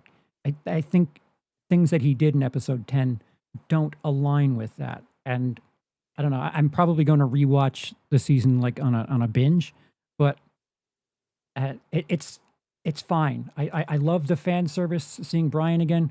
And if anything, the fact that Dexter says "I'm glad I killed you" could be, Mhm. a farewell to that ghost character. But I would like Dex as a loose cannon having his brother as that mirror of that mood. It would be interesting, but it's just again short term thinking. Yeah, this would be cool. Let's get Brian on the screen. Well, all right. What does it mean moving forward? Is Mhm. what my question is. I don't know. Yeah, I hear you. Trying to think of it, like, we kind of skipped a lot in the middle of the season, like, how did you feel, about the whole Gemini killer thing? Yeah, I know you kinda said you wish it would kinda played out a little bit more, but Yeah, I would have put it earlier and have it last longer. Have it be like episodes one 4 through killer, then 7. a couple episodes, and then it Yeah. reveals that he's a twin. Yeah, did Yeah, did you really not know that he was like, I'm kinda shocked that a lot of people didn't know that what Gemini means. It means twins. Like, it's I a it's didn't it's a think about it. horoscope start, like, Yeah, I'm it not a horoscope person, so I didn't think about it okay. at all. You say Gemini, and I'm thinking other shit, so yeah, I it wasn't like a shocking twist, but I was like, "Oh, fuck yeah, that's cool." So, like, I was confused in the library because if you watch that scene not realizing he's a twin, it looks like he drops the book and then he goes and then he, like, peeks and watches to wait who gets it. Uh-huh. And so I was like, "That's kind of what's up with that?" But I like the fact that, again, playing into the side of Dexter that I like seeing this year, which is, like, his really overconfident side of, like, "Fuck yeah, I'm the Bay Harbor Butcher." Where, yeah, the Gemini killer Mm, who's just this pompous ass the yep. entire time, like, "I'm the shit," like, "Yeah, kiss the ring, bitch." So, like, I like the fact that he was like that, and then Dexter takes him out, "Who's number 1 now?" Amateur. And The way he says yeah, exactly. amateur, I'm like, "Ugh, you fucking Yeah. cunt." Yeah, exactly. Takes him out and, Blessing almost catches him in the shower or whatever, Which and that could have been a bit more too. You could have had that go out through an episode, but yeah, I digest. We have yeah. Blessing have an outburst because there's too much ice. Yeah. Fine, fine, sure. Too much ice. He blows up over that. Like the thing about I think they've been really good about homaging other movies. Um, I'm tempted to say that New York Ripper, the name New York Ripper, is just an homage to the slasher movie. But Mhm. Gemini Killer, I would assume, is also an homage to Exorcist 3.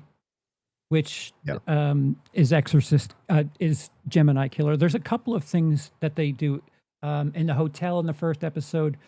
Room 237 is used for something, like they have little cap tips to a bunch of horror movies. And I think sometimes things are a bit more, I'm telling you, I've got to get better about doing things that I feel are obvious but aren't, because people talk about these things on these fucking YouTube content farms, and I'm just like, really? That? Oh, 50,000 views. I guess I should have done that. Mhm.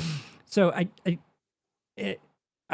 there's a lot. As much as I'm giving the writing room shit for some of the things that they do, there's a lot of, like, even if it's just music cues, using the song from Scream, the raised right hand or whatever. Like they certainly were intelligent about some of the things that they were, these Easter eggs, not just for Dexter itself, but for horror as a whole, was kind of fascinating. Mhm. And I feel that was awesome.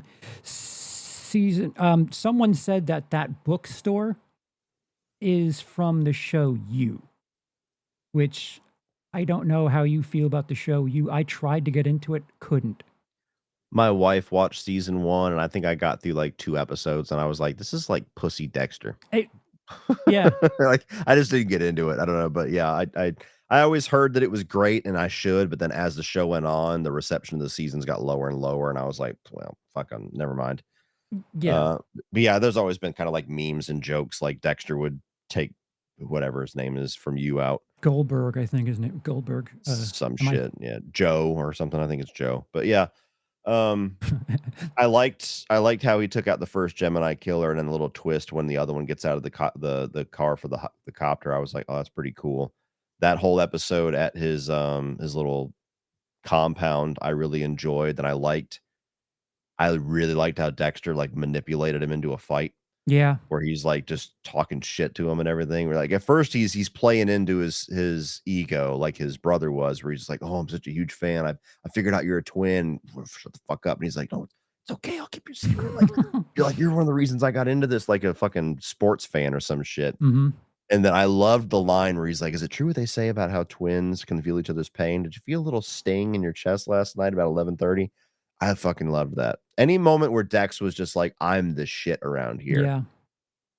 I'm good with that. If that's the direction that we're heading, where it's just like I'm fully embracing the fact that I'm the number one gold star serial killer of all time, there's something about that that I really enjoy. If we're not going to go full heel turn with him, I but would even like him to get a little too cocky at times. Like if he's chasing mhm, all the serial killers in the world, and some get a little bit more difficult than others, like maybe him losing track and getting too confident. Maybe have Harry be like, "Hey, you're getting a little too big for your britches." Um, yeah, there's places you can go with this where it just doesn't need to be, him being a badass. He can be too much of a badass. Where look, that's going to cost you in a week. Again, just yeah. thinking forward is all. But yeah, a lot of badass line porn in this season. That was one. The car ride. Uh, fuck, I forgot which. I don't know if it was the tattoo guy. I can't remember. Like there were moments. Yeah, when the tattoo guy finds out. Like, you brought it up earlier. I'm Dexter Morgan. Who's that? Big Harbor Butcher. Wait, what? Yeah, Um, we got classic Michael C. Hall being a character when he calls the police and has that New York New accent. York accent, The, it was great. the fucking Lady Vengeance. Yeah, Um, there were a lot of moments to be very fond of in this season, and yeah, just build on that, please.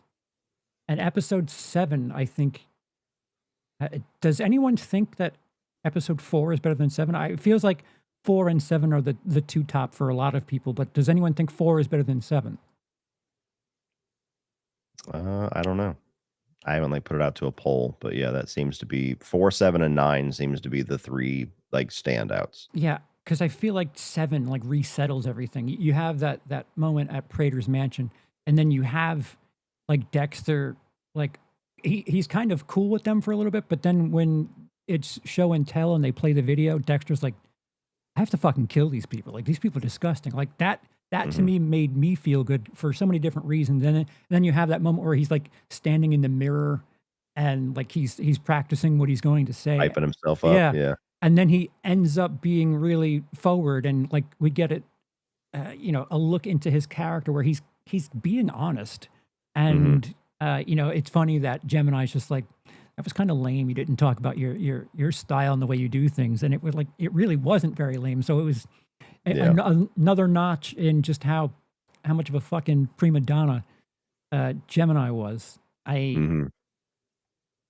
So JDev says fourth is the best episode of the season. Oh, fourth favorite episode. Excuse me. Four had potential. All right, so maybe most people agree that seven is the best episode. You can put a poll in the chat, I think, if you really are curious. Um, You have to pull up the actual YouTube yeah, chat, of course. I have too many spinning plates Oh, right now. I'm sorry. uh-oh. If Alright. if a mod wants to do it, but by all means, run amok. Um, Okay. so the eighth episode, like that's the one where I have the most haze. Eighth, Episode 8 is where he's trying to intimidate, Shipka, what's his name? oh, yeah, Sherpa, Tony Sherpa. Sherpa, Yeah, yeah, Sherpa. Yeah, that's the one where he's trying to do that, and Batista's hot on his tail, tracking him with the AirPods, and then he finds him with the kill room, and, Prater watching episode finds eight. him at the end. This is why you should never watch anything with my wife because Dexter with the pantyhose on his head, she's laughing for a good 10 minutes straight. Even when the scene's over, I'm like, "What are you laughing at?" She's like, "He looked hysterical." I'm like, "What the? It's over. It's over." Stop ruining everything. Yeah. My wife ruined Blessing for me, where she's like, he sounds like Rafiki, and I'm like, now every fucking time he speaks, all I see is that fucking baboon. Like, you betrayed me, Dexter. The king has returned. Yeah, fucking wives. But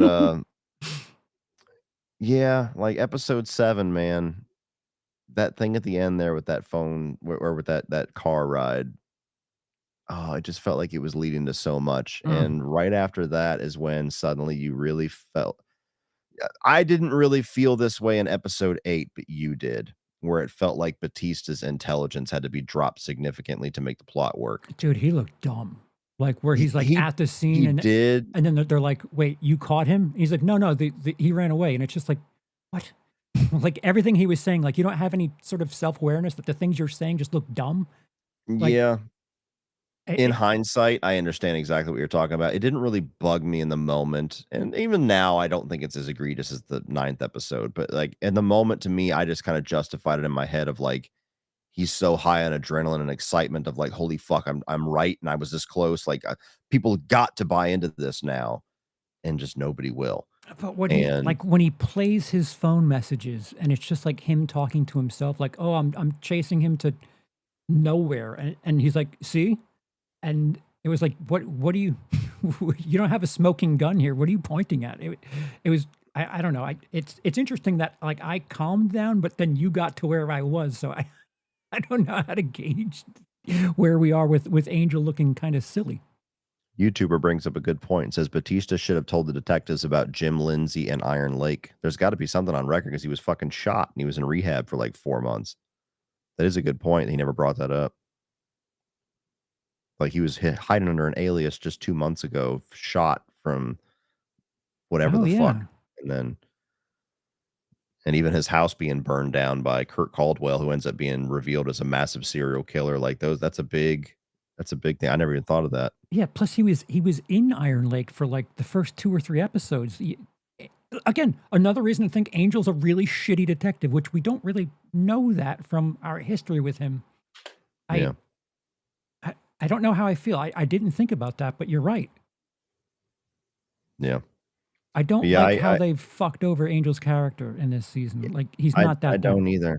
I don't either. Like, I've said I've actually had people suggest that he is. It's like Quinn and Batista never solved anything the entire time of the show, and I'm like, I'd have to go back and see if that's true or not, but, like, most seasons, they're all heading for one big bad, and Dexter's always the one that kinda breaks the case either in front of or behind the scenes, and so S- it's kind of the thing of the show, e- like Even if that were They all seem incompetent compared to Dexter because he figures shit out by episode 2, and Miami Metro is the worst place to work ever. Even if all that is true, the fact that Angel is literally the person that talks to Maria and says, "You look fucking crazy right now." Like, he pulls her aside in yeah, season 7, and he's like, "You gotta let this go. It's Dexter." Like, he's experienced it from the other end. Like, what if he's not a great detective, fine, but he's experienced that from the other perspective, which is really frustrating. Really yeah, frustrating. yeah. So that didn't bug me as much in episode 8 because I kinda justified it. But you get to episode 9, Mhm. and again, for as great of an episode as it was, where just tensions are high, Prater knows about Harrison, you got Uma Thurman pulling him into a little hotel room to interrogate him, purchases the hotel room under her name and address apparently. Um, but, you have Dexter confront as Red confronts Charley, that was great, and you get to Batista where, yet again, he looks like a fool in front of Wallace and all of them, and now he loses his badge, and this is the part that I just could not buy into at all.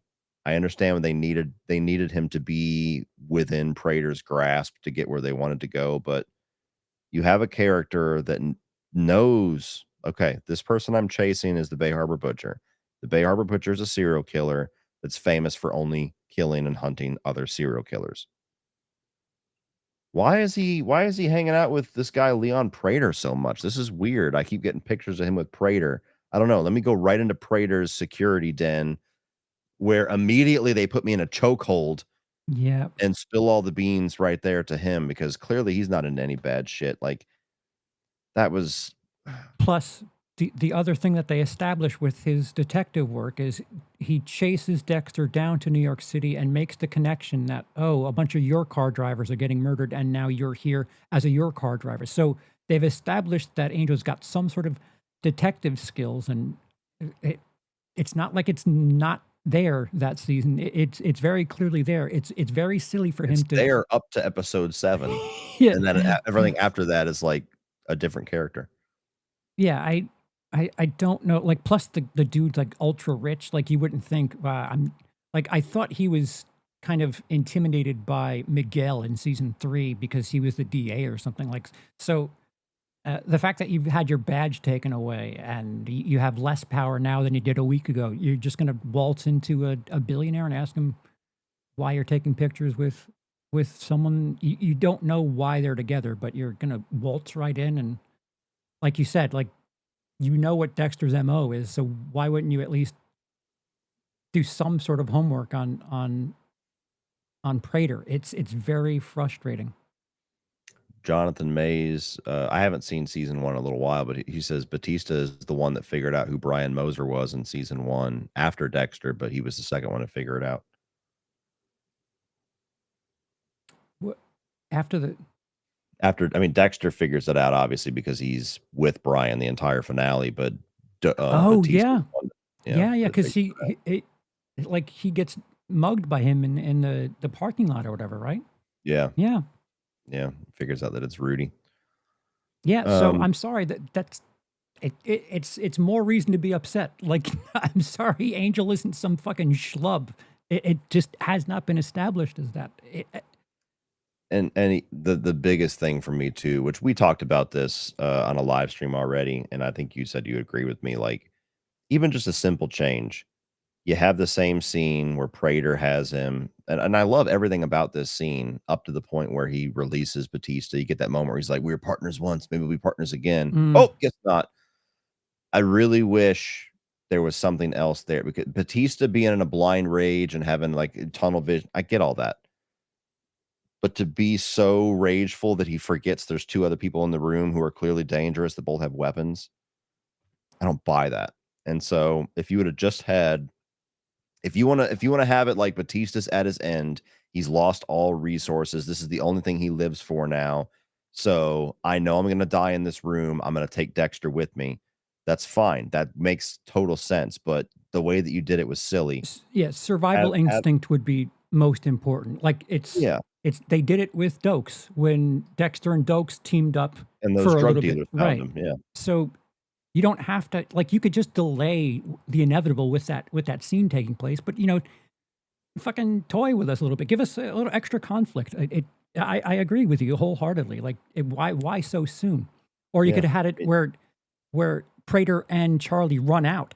I guess you need Prater maybe on the way out to shoot I had Angel. somebody suggest, which you would need a 12-episode season for this. I had somebody suggest how cool it would have been to have an episode like that, where like he cuts Batista loose, they run out of the room and lock them both in there. And now they're both in a fucking vault for an episode. I agree with that. I agree with that. Yeah.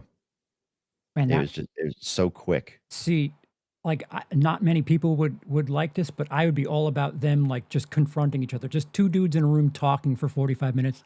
Give me Angel versus Dexter just All chatting. day. All day. I mean, you can go to like Punisher season 2, or excuse me, Daredevil season 2, where it's just Punisher and Daredevil on a rooftop the whole episode. I'm Having unfamiliar with that, but sounds awesome. yeah. Yeah, but same thing. Yeah. Like when somebody put that in my comments, I was like, "Ooh, ooh." A Yeah. whole episode in a vault to getting everything aired out. Like, we have to work together to survive, to get the fuck out of here. I know you want me dead, but if you kill me, you're not getting out of here. And during the middle of all of that, like the Fly episode of Breaking Bad, where they're all just in the fucking thing talking the Mm-hmm. whole episode, and you get out all the details of like, now I know you're the Bay Harbor Butcher. He said as much. Like, there's no more denying it. And Yeah. then so now he can say, yeah, I didn't kill Dokes. This is what happened. Fucking Lila, the chick that you stuck your dick in. Yeah. I didn't kill LaGuerta. Like, however he wants to play that with ratting Deb out or not. I wouldn't think that he would. He'd probably take blame for that before doing that. But whatever. Any of the event, yeah, I knew who the Trinity Killer was. Like, so much you could talk about in a whole fucking episode, like going through basically the whole series and getting Batista like, holy fucking shit, you were doing all this. Like, you were the guy on the roof with the Doomsday Killer. Yeah, you could All this at the stuff. very least introduce doubt to where like Yeah. maybe you feel like Angel's like believing him or whatever. You still have the same, ending. You still have the same way that they break up, but at least Dexter genuinely saying something like, "I'm not responsible for Dokes. I'm not responsible for Maria." He's not lying, but Yeah. you fill that out with extra, and you can take Angel's emotions and you know let them sell that maybe they're going to team up a little bit. It would make it hit a little bit harder because it's something of a cock tease, but it's a little bit more fuller in experience than just a 2-second thing where Mhm. he doesn't think about himself at all. There's like no survivor instinct. Just this is for Dokes and LaGuerta. Yeah. Or you could even have, like, if you want to have the 10 episode season, have that be the finale, where most of the episode is them in the vault trying to find a way out. Get some way where they get out, and Batista's like, this isn't fucking over, but Mm-hmm.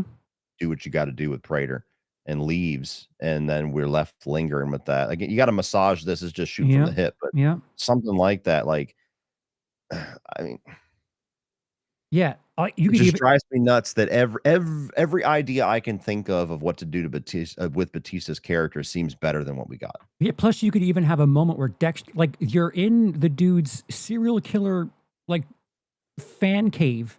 You could have Dexter like convince Angel, like, do you see why I'm needed? This fucking guy's a lunatic. People like him need to go down. Here's his files and other people. I'm going to go get them. What do you think? At least, Yeah. like, there's something where you can kind of have Angel's opinion sway. Like, fuck, I didn't realize people were this fucking sick. Maybe you do serve some sort of purpose. Yeah.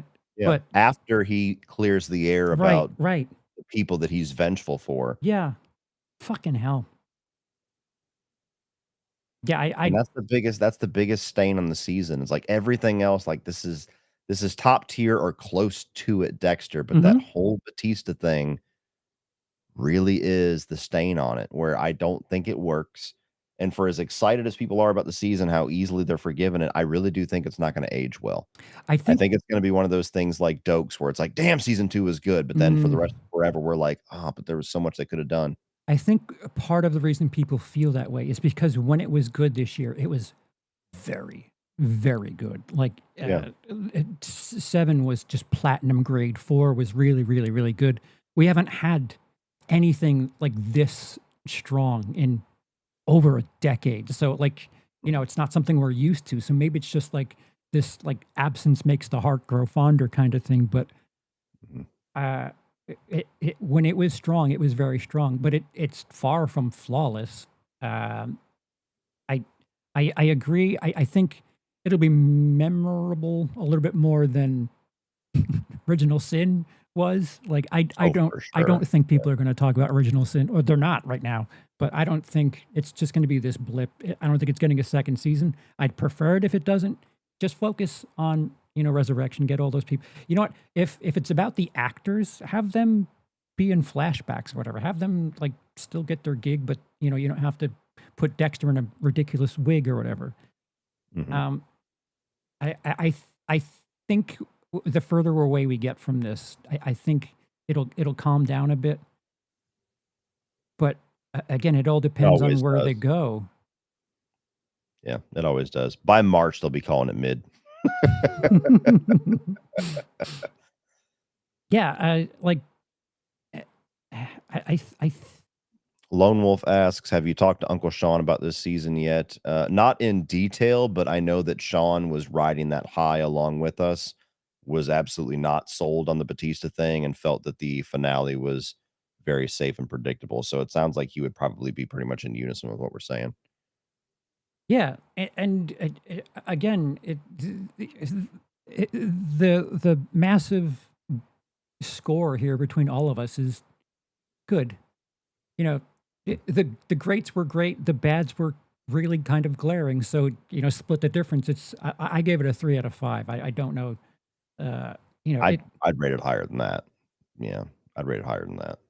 yeah. Some of the things I have problems with maybe stick out a little bit further for me. But I haven't Mhm. rewatched it again. But whatever. But yeah, I think again, to people who think the finale was the best or top tier, I would like to know why. Because like Specifically the finale. yeah, because I listen, I'd love to hear it from your perspective. Give me the version of that episode that you have, because I don't think the finale, just the finale, is anything to write home about. It was safe, which that's Mm. all it needed to be. But I Some of don't. that's actually a kind of a reverse compliment for the rest of the season, because it felt like the rest of the season was just so consistently good to Mm, great that you get to the finale and it just being like a good episode felt like a letdown, which is kind of a good thing. yeah, Flick Focus says, were the blood slides labeled Bay Harbor Butcher? If so, did Dexter take the sign down or take it off? Because if he didn't, he'd be very suspicious that something is missing. Yeah, there's a Yeah, I couple of pointed that things out. in that that museum that I don't know. There's going to be counters that are missing things. Whatever Dexter takes, it's going to be a little empty. Although I guess the claim or the reasoning is you're framing Prater for that, and Prater's on the run now. So whatever's missing, you could tie to Prater. I don't know. It's there's a lot to go over. Like if you want to backtrack and cover, the aftermath of the finale in episode 1 of season 2, you have a lot of loose ends to kind of run from. It'd be interesting because if Wallace is as good a detective as this series has made us believe so far, there's a lot of loose ends there that she should be able to fucking pounce on. Even only her. Um, I don't know. Like maybe they introduce some variation on Lundy. Like maybe we get an FBI thing, like this variation of Lundy, because now that all these serial killers are there, and it's a billionaire on the run, you're going to need extra resources.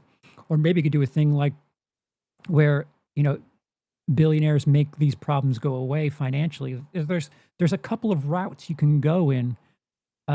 It'd be weird if they just forget some of this shit and then Dexter's just chasing killers in season 2, where it's just like, oh, so everything that we left off with, that's fine now. Well, let me ask you. So pitch me your season 2 from where we are. Like, what do you want the focus to be? What do you want the overall plot to be? What do you want to have play out or be addressed? I tell you what I don't want. I don't want Dexter to be the blood slide guy at NYPD. I've seen that a couple of times, and I do not No. want Dexter being the blood slide guy at NYPD. That's that's way too fan servicey. Um, I think if you're going to bring back Wallace, she's got to, you know, be on this case. Um, I think Dexter bouncing around, you know, catching up with Al, like that could be the beginning. You know, his first you know, coordination, or like he could be chasing Al for a little bit. Um, I would have something that all of these killers, all of these files, people are aware that Prater's on the run, and they all know about, um, in some way, shape, or form, all of the killers that have shown up to, or people that he has files on, are concerned because Prater's on the loose. They don't know, you know, because he's made problems go away, i.e., Mia. They could be a little bit defensive, and that gives it a bit more of a cat and mouse thing while Dexter's chasing them. Some of them are actually anticipating being chased down or something. You can have like this circular chase thing where some of the killers are, you know, on the run, or maybe chasing people, and they get Charlie's character to kind of flip in some way, because we know she's weak with her mother. So one of the people that has a file, they get a hold of Charlie's mother, and something gets compromised there. I think the A storyline would be that. The B storyline would be, uh, you know, putting the pieces together from uh, Prater. Maybe have Wallace slowly chasing down. Maybe you have uh, not Masuka just yet, but you have Quinn show up to like claim the body and all this other shit, and Quinn and Wallace start comparing notes, and over the course of the season, maybe towards the middle of the season, they get a little more, I don't know, skeptical of Dexter, and you know, have that go somewhere. And I would have Harrison just build his character further, keep him going to school. If you want this season's fluff to be him and his cunnilingus, you have that. You know, have him going to school, just mowing down on Chowtown. That I don't need to see very much extreme growth with Harrison in the beginning.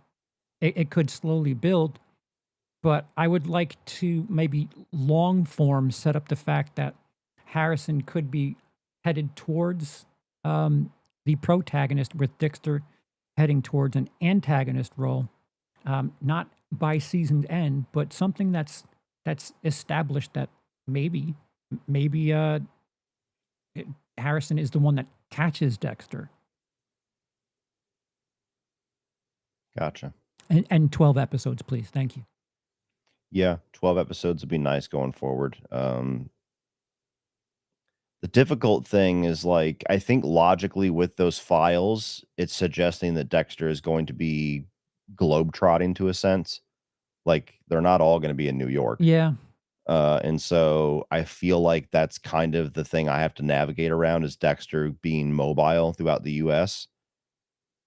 I don't imagine they're going to open the season with him, like, closing the last file, killing somebody in the cold open, like, "Woo, that was a great vacation back to New York," because that's gonna piss a lot of people off, I would think. So if we're gonna have Dexter hunting down these book serial killers, and they're gonna be our freak of the weeks, Mhm. so you'll have him out doing his thing. I think Quinn would obviously come to New York and probably team up with Wallace to some extent, either figuring out what's going on with Batista or something along those lines. She's clearly gonna be, like, hell-bent on the New York Ripper thing. So if that's gonna stick around past just her getting a name, then she's gonna be trying to figure out who the fuck Don Frampt is and where he's at, and then Harrison's gonna be going to school. So it's kinda difficult. Like, I could see there's so many moving pieces, and there's so many things that are left unresolved with no indication of what's actually gonna be continued or not. Like, I almost feel like it'd be cool to have Dexter doing something off on his own, taking out these different people, playing different Kyle Butlers to try to get into Mhm. their little lives or whatever. And then you have Harrison at school who's in New York and kind of the most closely vulnerable to this investigation that Quinn is doing, Yep. and Wallace. And then eventually, obviously, Dexter would have to come back and resolve that. Does that have room for the New York Ripper to be in there? I don't think so. So maybe by the end of it, there's like Wallace is chasing the New York Ripper as like a side thing, but also this Batista Quinn thing starts to bring her forefront because that's the most recent murder. Maybe by the end of the season, there's some kind of a hint that the New York Ripper will be the big bad for season 3 now that Dexter's back in New York.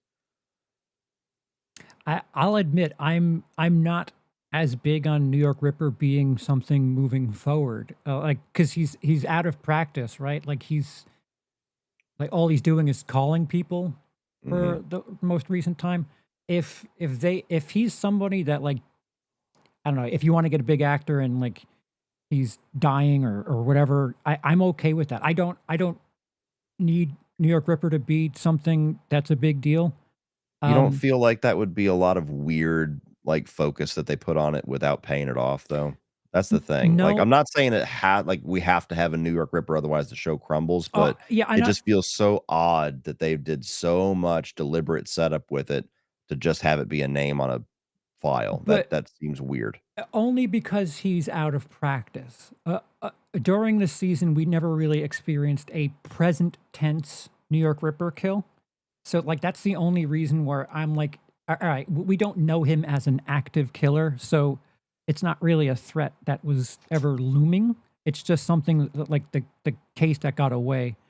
Mhm. That's the reason why, like, if you make it a thing, I certainly can be won over. It's just one of those things where I never felt like New York Ripper was, like a pressing matter because we didn't know that No, he was I taking wouldn't people out. So yeah, I would agree. I wouldn't say it was pressing. Like, I was bought in by the end of, like, most likely it's gonna be something that's at least punted to season 2.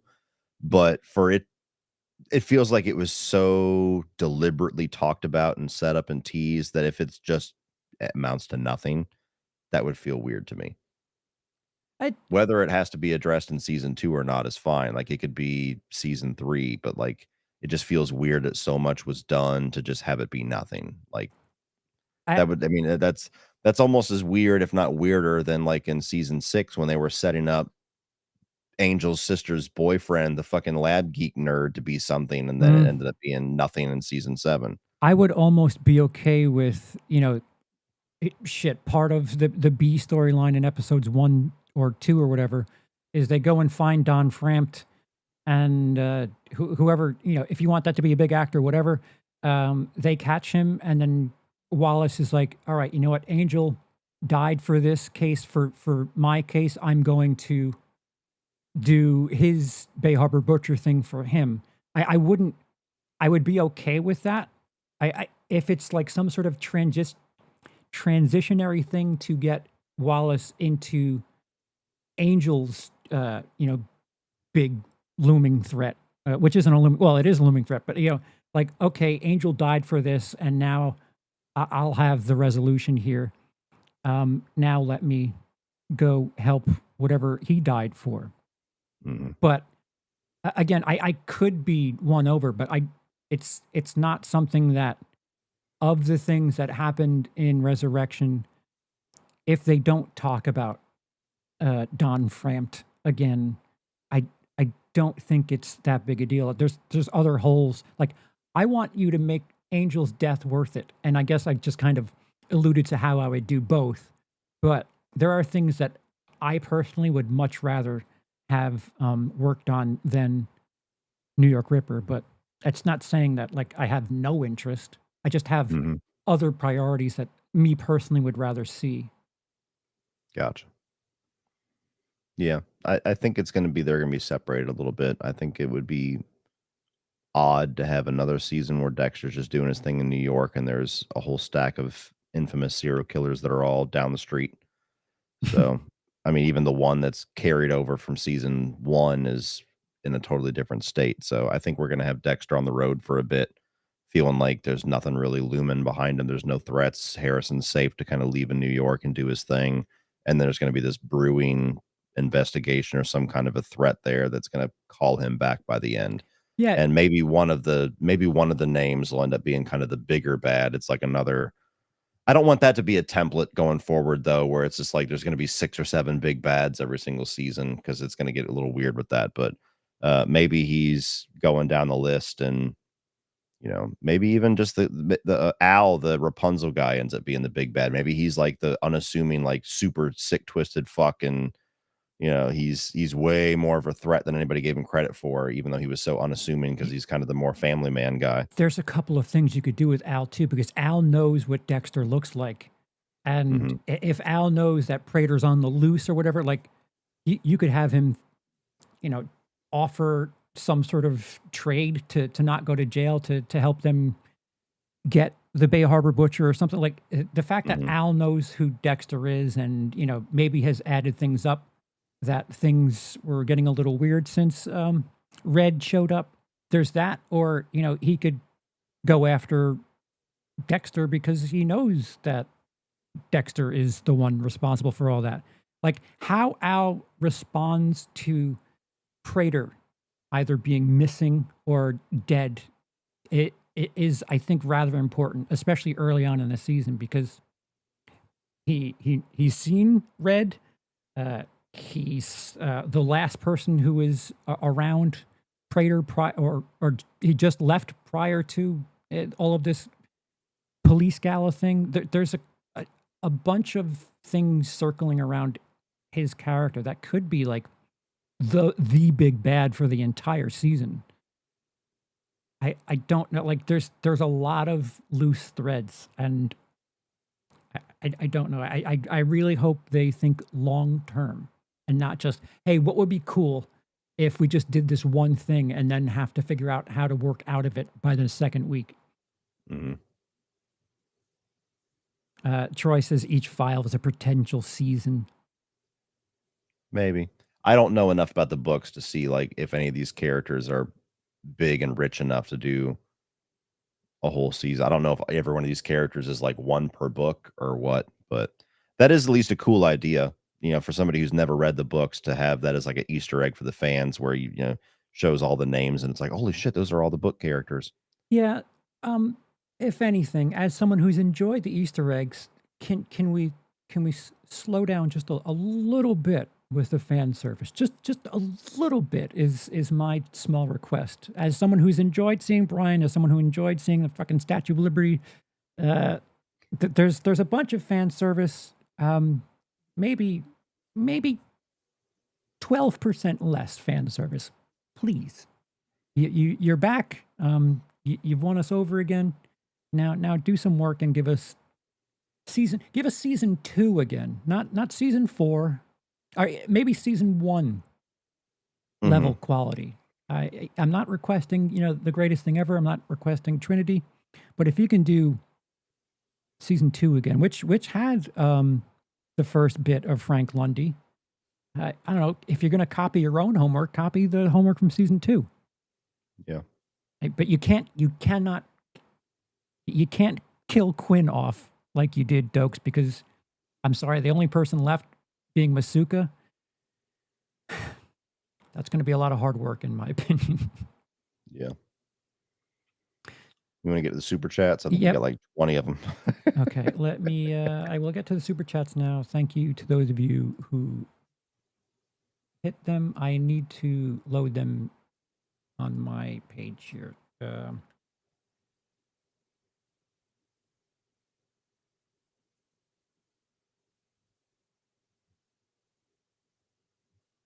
Did did you say whether or not?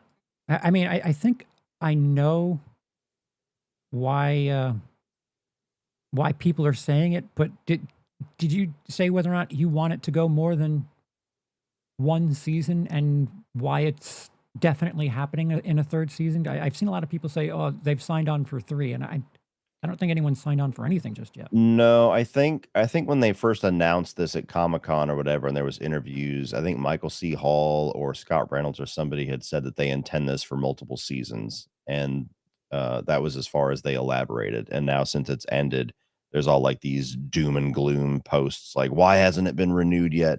Is there a chance it's going to get canceled like Original Sin? Are the numbers actually that good? Is the Paramount merger going to screw this? And it's like, for sure it's going to get renewed. It's way too successful. It created way too much buzz for them to just say, eh. Yeah. It'll definitely get renewed for season 2, but season 3, like they don't plan that far in advance on cable like that. So I think someone said that the writers are ready. They're just waiting on a budget. Like they just need to be approved for their budget for season 2. I have no idea. I think what Clyde Phillips said was we approached Michael C. Hall and he said, around 3 seasons and, more if depending on Michael C. Hall. So, That's the thing that I get worried with, though. To me, it's just like, okay, if we're going to be optimistic, okay, you took your 1 season to dig ourselves out of the hole of new blood, get the fan base back. Everybody's back. Everybody's on board. Cool. Now what? If we're going to do 2 seasons more, if we're going to do 3 seasons more, whatever, plan now your ending, what your arc is going to be, what your ending is going to be, and think of how many seasons you need to get there. Don't just attack each season as it comes and then decide to end it when things start to look gloomy or when the fans are starting to say it's sucking again. Like, don't do that. So, like, if it's that Dexter needs to fucking be a heel turn and needs to get taken down, okay, how many seasons do you need to earn that? yeah. If it's Dexter's going to walk off into the sunset with Harrison and go to Argentina and fucking meet up with Hannah, who's still alive, how many seasons do you need to do that? Like, figure out what you're going to do and let's work towards that. That's the fear that I have for Dexter is like, they're just going to get fucking dollar signs in the eyes again. And they're going to go, ooh, we said 3 seasons, but I don't know, maybe. And then Maybe we're going to start to 15. we're going to run into the same problem that we did in the original show where they were constantly shooting themselves in the foot. Like, I know people have their issues with season 5. I really like season 5, but take the ending of season 6 and put it in season 5. And how much better of a season is that? Where Deb has gained all this sympathy for these vigilante killers and she understands the motivation. Then she peels back the fucking curtain and it's her brother and Lumen. Holy fuck. Then the season ends. And then, you don't have to wait a whole other season with her thinking she wants to fuck her brother for the reason for her to go and confront him and find out. And then you have the season with Deb. Like the show, honestly, if everything had gone right, the show should have culminated with Deb versus Dexter. Yep. That should have been the final season, is him doing something that's the point of no return. And now I can't be behind this. And you have kind of what they were trying to do with season 8, but actually good and last a whole season. Not she tries to kill him in a fucking river and she's like, oh, never mind, I'm good now. We're cool, bro. Season 8 was such a quickly moving tire fire. Like, holy shit, it got bad fast. Oh, it just kept fucking burning. Lone Wolf. But yeah, I'm sorry. go ahead. Lone Wolf says, how would you guys rank the villains this season? I mean, clearly the tattoo guy at the bottom, but they didn't Mhm. really give him much time to be interesting. So Neil Patrick Harris at the bottom. Mhm. I would put Al right above that just because he's kind of just I teased as agree. something else. I thought the laugh that he did when he was strangling that chick was creepy, It was but creepy, but probably in a purpose way. yeah. Yeah. Then I would put Gemini Killer. I think he had the most potential, but it felt very kind of quickened. I really liked Lady Vengeance. So I would put her at the top just because I'm a big Kristen Ritter fan and I liked what was going on with her. I swap with you. I Mhm. like Gemini. I would have preferred Gemini to be like the minor bad, the minor big Yeah. bad of the season. Yeah. I would say the same thing. I'm just unapologetically a Kristen Ritter whore. So when she shows up, I'm like, yeah. Who worked with she worked with Melissa Rosenberg on Jessica Jones. Another reason to bring her back and maybe get my favorite writer in. I'm with Cody. Ugly Freak says, I'm with Cody. Imagine we could have what we could have had if Angel lived past this. I love the season overall, but it left me with such a sour taste overall. Yeah. Right. Tim 27 McChickens. Wish we had more Uma Thurman in the season. She was kind of inconsistent, in my opinion. Yeah, I could agree with that. I liked her performance in episode 9 quite a bit, and then episode 10 when she was trying to be like tough chick, it felt a little forced. I don't like. I'm wondering if they didn't have that many shots of her holding Dexter hostage or whatever behind, but she made this like super frowny face that looked awful. And the second I saw it, I was like, was that the best take? Because she looked like way too try hard. There were times where she was really good, but at times it felt like really noticeable. Like, was she Yeah. tired that day? Were they in a rush? The thing about television, it's they don't have the schedule of movies. They're shooting, a movie every 2 episodes, so it's a lot tighter. So you don't have time to be picky with the takes. Mhm. Yeah. Um, I could have used a little bit more from her. I agree. Life Rider says, I'm joining the stream late. Sorry if you answered this already. Do you think that Mia's file being marked active means that she will return? We kind of touched on that briefly. I think they left it ambiguous, like most things at the end of the season, so that if they decide they want to do it, it's there. And if they decide not to, it's not like a big glaring fucking plot hole or a dangling carrot that never paid off on. Marcy says, Dexter's a killer show about a killer killing killers. I thought they killed it a bit in the later seasons, but overall, I think it's a killer show. You started with that. You started and ended with a killer show. But Killer comment. Killer comment. Thank you. Life Rider says, also loved his little spin. Who's number one now after killing Gemini? Yeah, someone said something in the chat too that he got to do his chair spin. There was a couple of other things that were like, homages to earlier seasons of Dexter. He did that move at the class reunion too in season 6 when he was dancing. Oh, yeah. The MC Hammer. Did we get to see him eat and nod while he was talking? I wonder if in the diner, there's something that I noticed, and I only noticed it after Original Sin, where he's picking up on his little his little nuances, mannerisms, and now I'm constantly looking for that, even though it's probably not that big a deal. Even the way that he exits a room and he like spins a certain way before he closes the door. Yeah. See, I can fangirl too. See, everyone's different. Marcy says, one of the negatives about Dexter is that I don't necessarily think the show should have stopped after 4 seasons because of the different storylines, but I think the show, even in its prime, had storylines that fitted later on. That's they couldn't plan certain things because television, you don't know how long it's going to last. Like we said that Dokes, if they knew how long it was going to be, Dokes would probably be like a 6-season arc. And Lundy would probably just be like an ongoing thing. But they shoot their load early for the big short-term shit.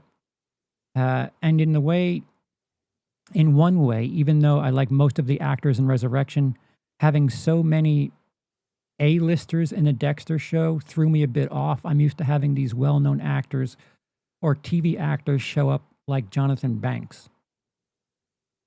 I don't know what that means. Read it again. And in one way, even though I like most of the actors in Resurrection, but having so many A-listers in a Dexter show threw me a bit off. I'm used to having... I wouldn't...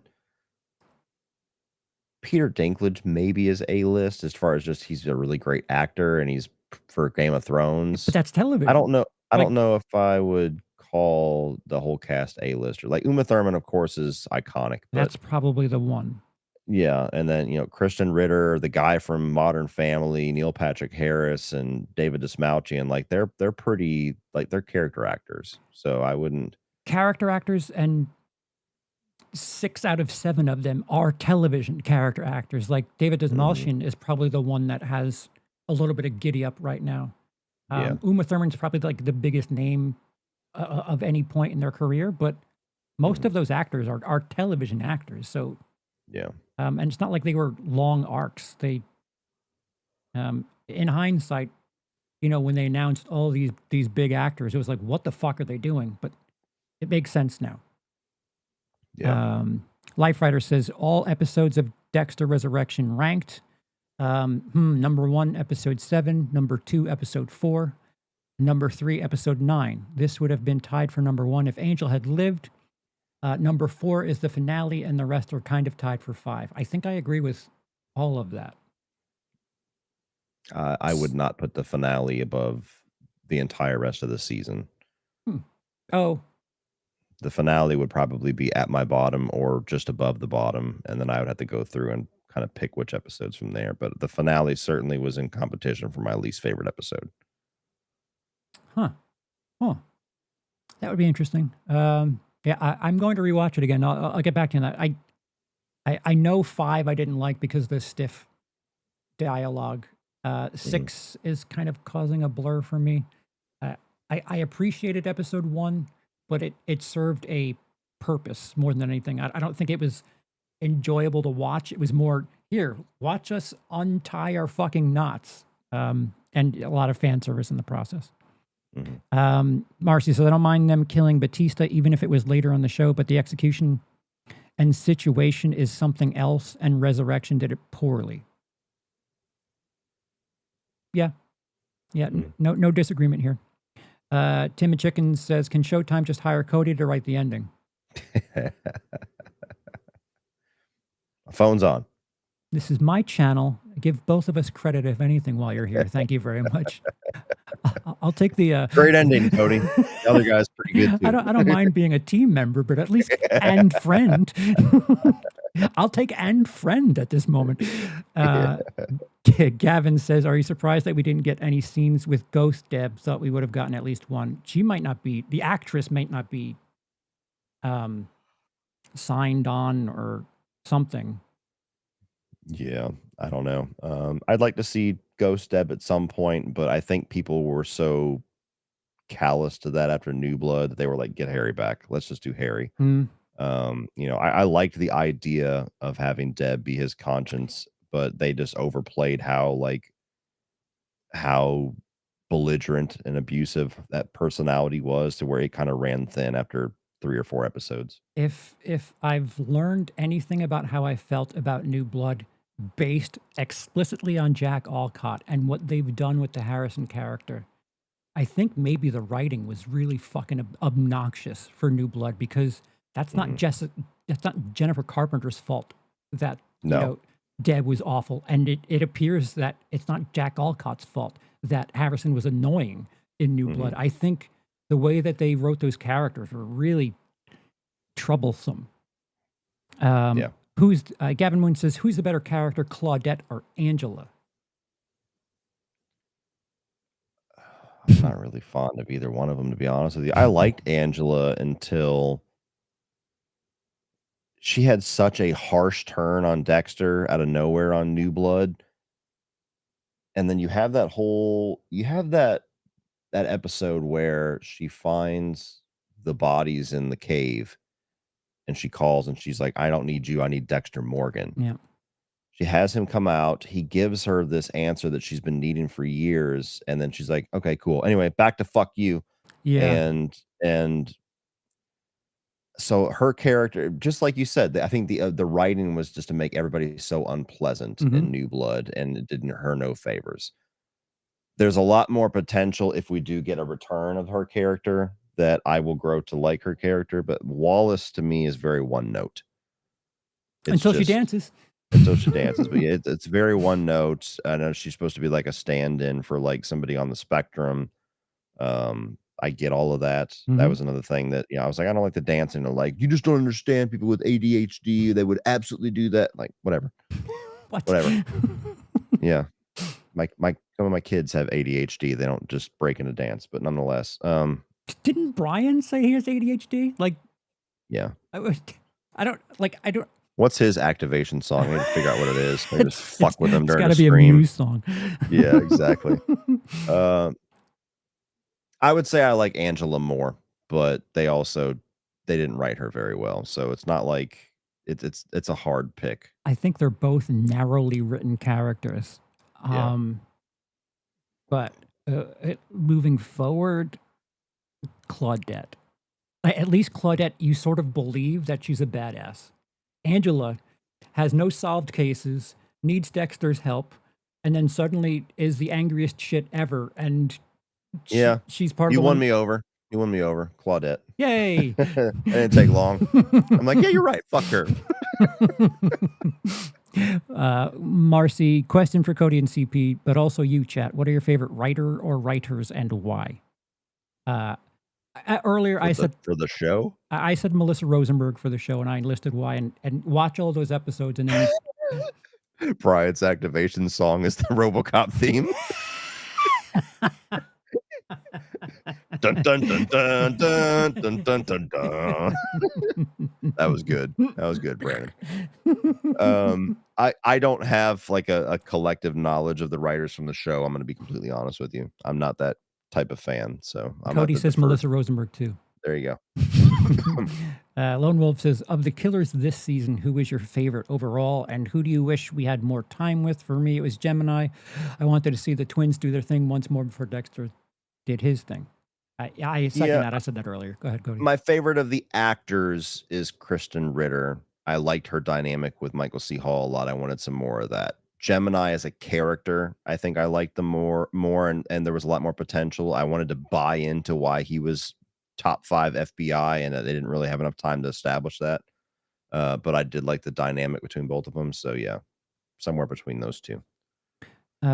Matan says, would you guys like to see a Dexter AAA video game? What would be the best way to adapt Dexter into a video game? Oh, fuck. They had a mobile game way back in the day when like season 3 came out, I think. I used to play it on my phone. I don't know. It's hard to say. Like you could do something like Hitman where you're stalking people and gathering evidence or whatever. But as far as actually mimicking the show, I don't know. That would be tough. Yeah, I agree with that. Like it would, I don't know how you would do it other than like some sort of Hitman makes more sense. I was gonna say GTA, but Hitman makes a bit more sense. Like being quiet and having to. It probably fits that frame a bit more. What would be really cool, I wouldn't know if I would say this is AAA, but do something kind of like how the Telltale games do it, where it's like the story-based, choice-based, and you can have like a season of Dexter on there where there's multiple endings and multiple people can die or live. Yeah, I like a lot of people. Bob said, same thing. Bob said people seem to like Dexter as a killer, like a Mortal Kombat character. Want to see him show down with all the big bads. I like the drama, the conflict. So I think I'm won over with your Telltale suggestion more than anything. I win. Yeah, I'm an abnormal Dexter fan. I like the challenging. Oh, he's a bad guy, but he's not really. He gets rid of the other bad guys. Interesting. How do you handle this information? Somebody brought up, I think they brought this up earlier too. You guys are still missing that the dance is a homage to Uma. I think that's a reach. Why? I don't think it was deliberate as a Pulp Fiction reference. Otherwise, it would have been the same song from Pulp Fiction. And you have the actor from Pulp Fiction in your show. Why not just have Uma Thurman do the dance scene? Like, what the fuck? It doesn't. Or have her turn the song on. I think that's a reach. I saw a lot of people say that.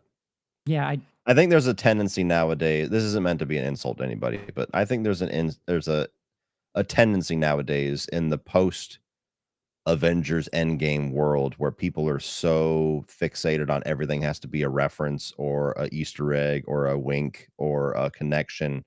And that's how you got so many wild theories for New York Ripper, where it's like, it's Quinn because he was in New York once.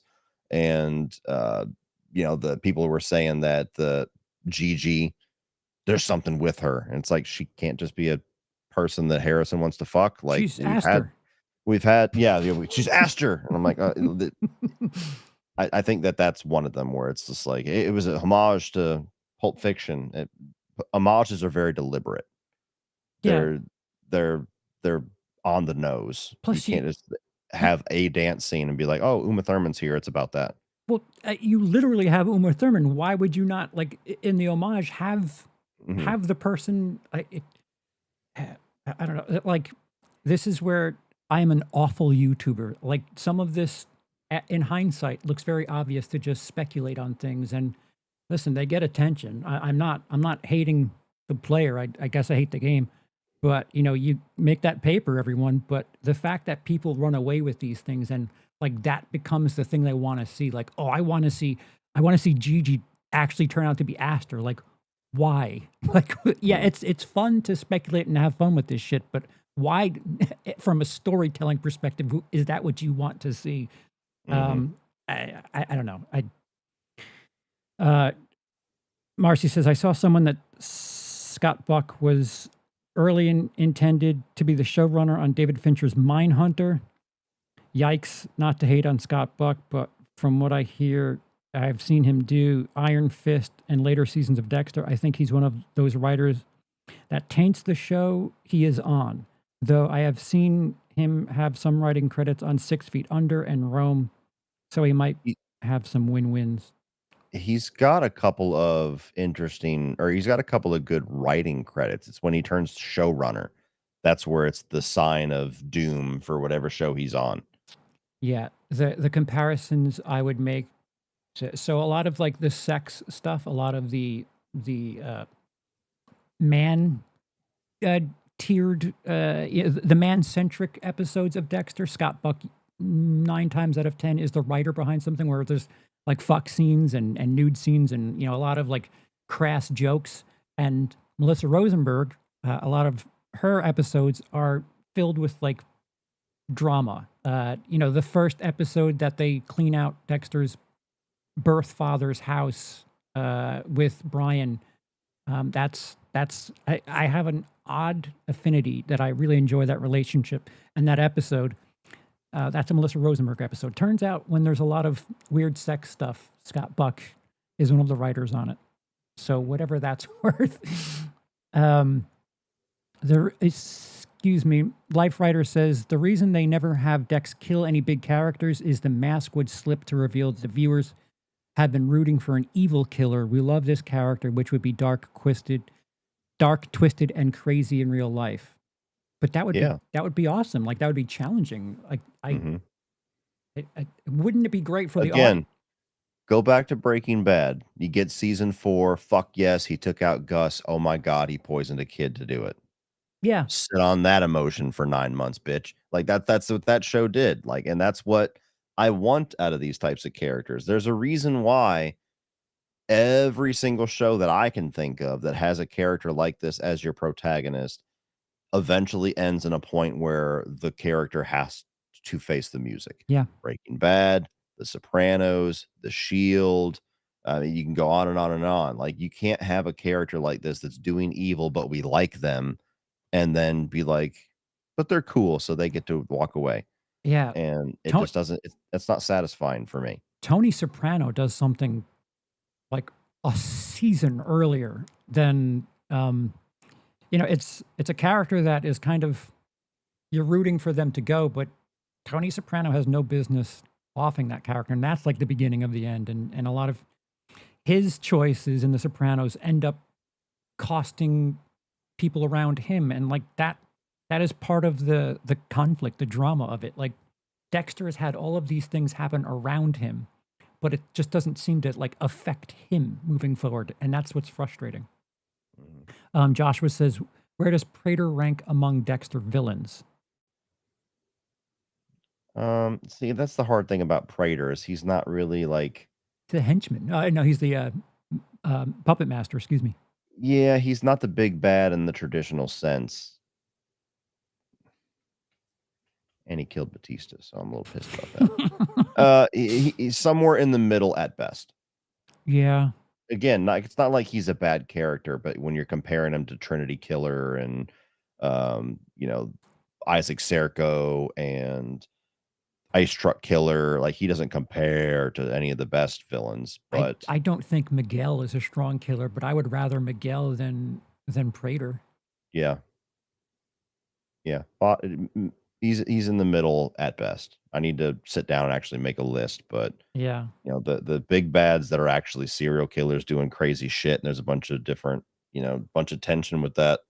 That's always gonna be preferable to kind of this style season. That's why I'm saying I don't want this to become the norm. It was cool for this season to have, multiple big bads throughout the season, but I don't think you can sustain that. There's a reason why one true big bad tends to work best. So, I would like them to hire a well-known, unconventional actor to portray the New York Ripper, a bit like John Lithgow as Trinity.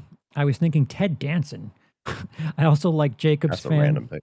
It is. I also like Jacob's fan cast with Harvey Keitel. Harvey Keitel's almost 100. But out of practice, I guess that would fit that. Um,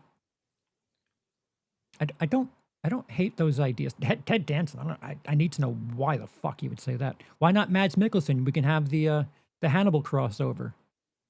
Yeah. CJ, my boy CP's channel been growing with Dexter. Love you. I love you. Thank you. Yeah. And I think we're caught up. Cody's the New York Ripper. Which one? Me or the show?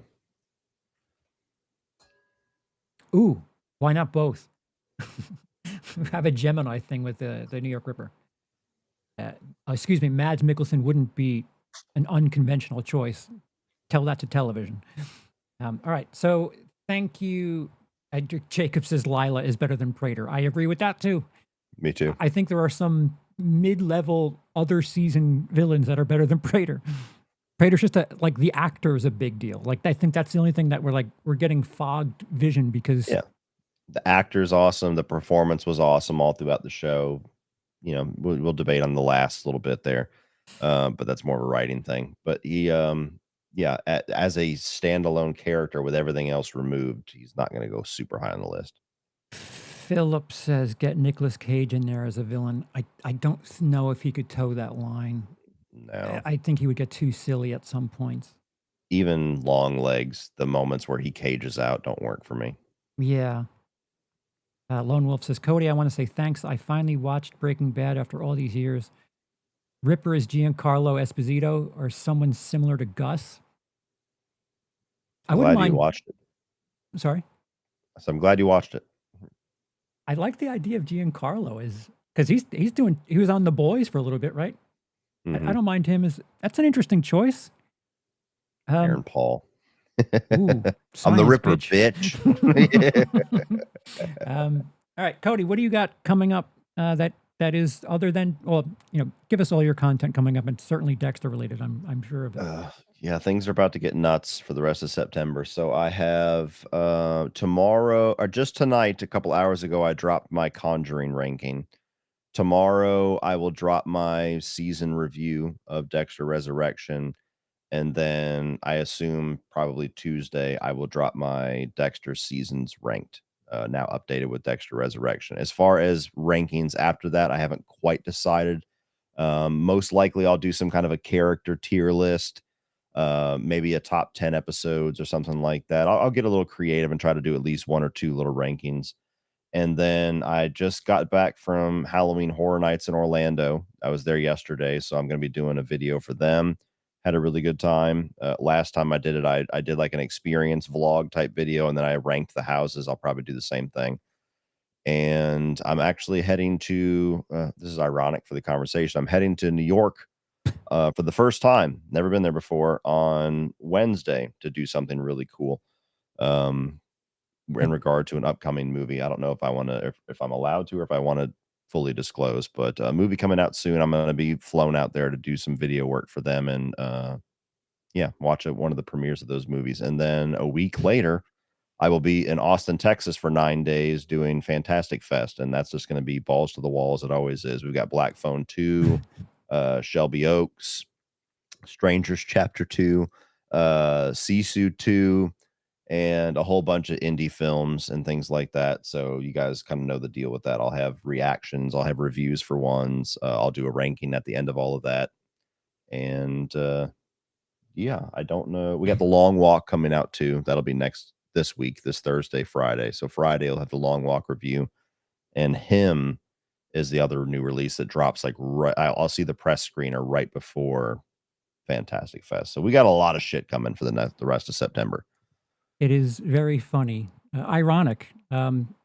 Cody's going to New York. I would 99.99 times out of 100, I'd be there to welcome him. But I am not in New York at the moment. And best of luck. I'll tell you where to get the best pizza. Cody's going to Fantastic Fest. I will be covering Fantastic Fest from here. So two things that are quite simple. Cody's in New York. I'm not. Cody's going to be at Fantastic Fest, and I'm covering Fantastic Fest from here, doing interviews and other things. Same here. Don't know about the schedule. Whenever Cody does the tier list stuff, I'll be not very far behind him because I'm using his template. And, Oh, look at that. Somebody did all the work for me. That's wonderful. Anyway, click record. And, yeah. This has all 75 characters that I was planning on putting in here. What a fucking wonder. I just don't want to put the pictures in the little squares. Fuck all that. Oh, yeah. I know. But yeah. Somebody's got to do it. I'll jump on the grenade and all the shit I got to do. Yeah, a lot of like-minded Dexter-related content. Guys, let me know down below what your idea for season 2 is, and a number score if you don't mind. How did you feel about Resurrection? How did you feel about the season finale? And yeah, let's hear your propositions for the story moving forward. For Cody Leach, I have been Charles. Thank you so much for the super chats and being with us this entire time. Until next time. Next time's the month, the night, the week, whatever. Who cares? He always knew.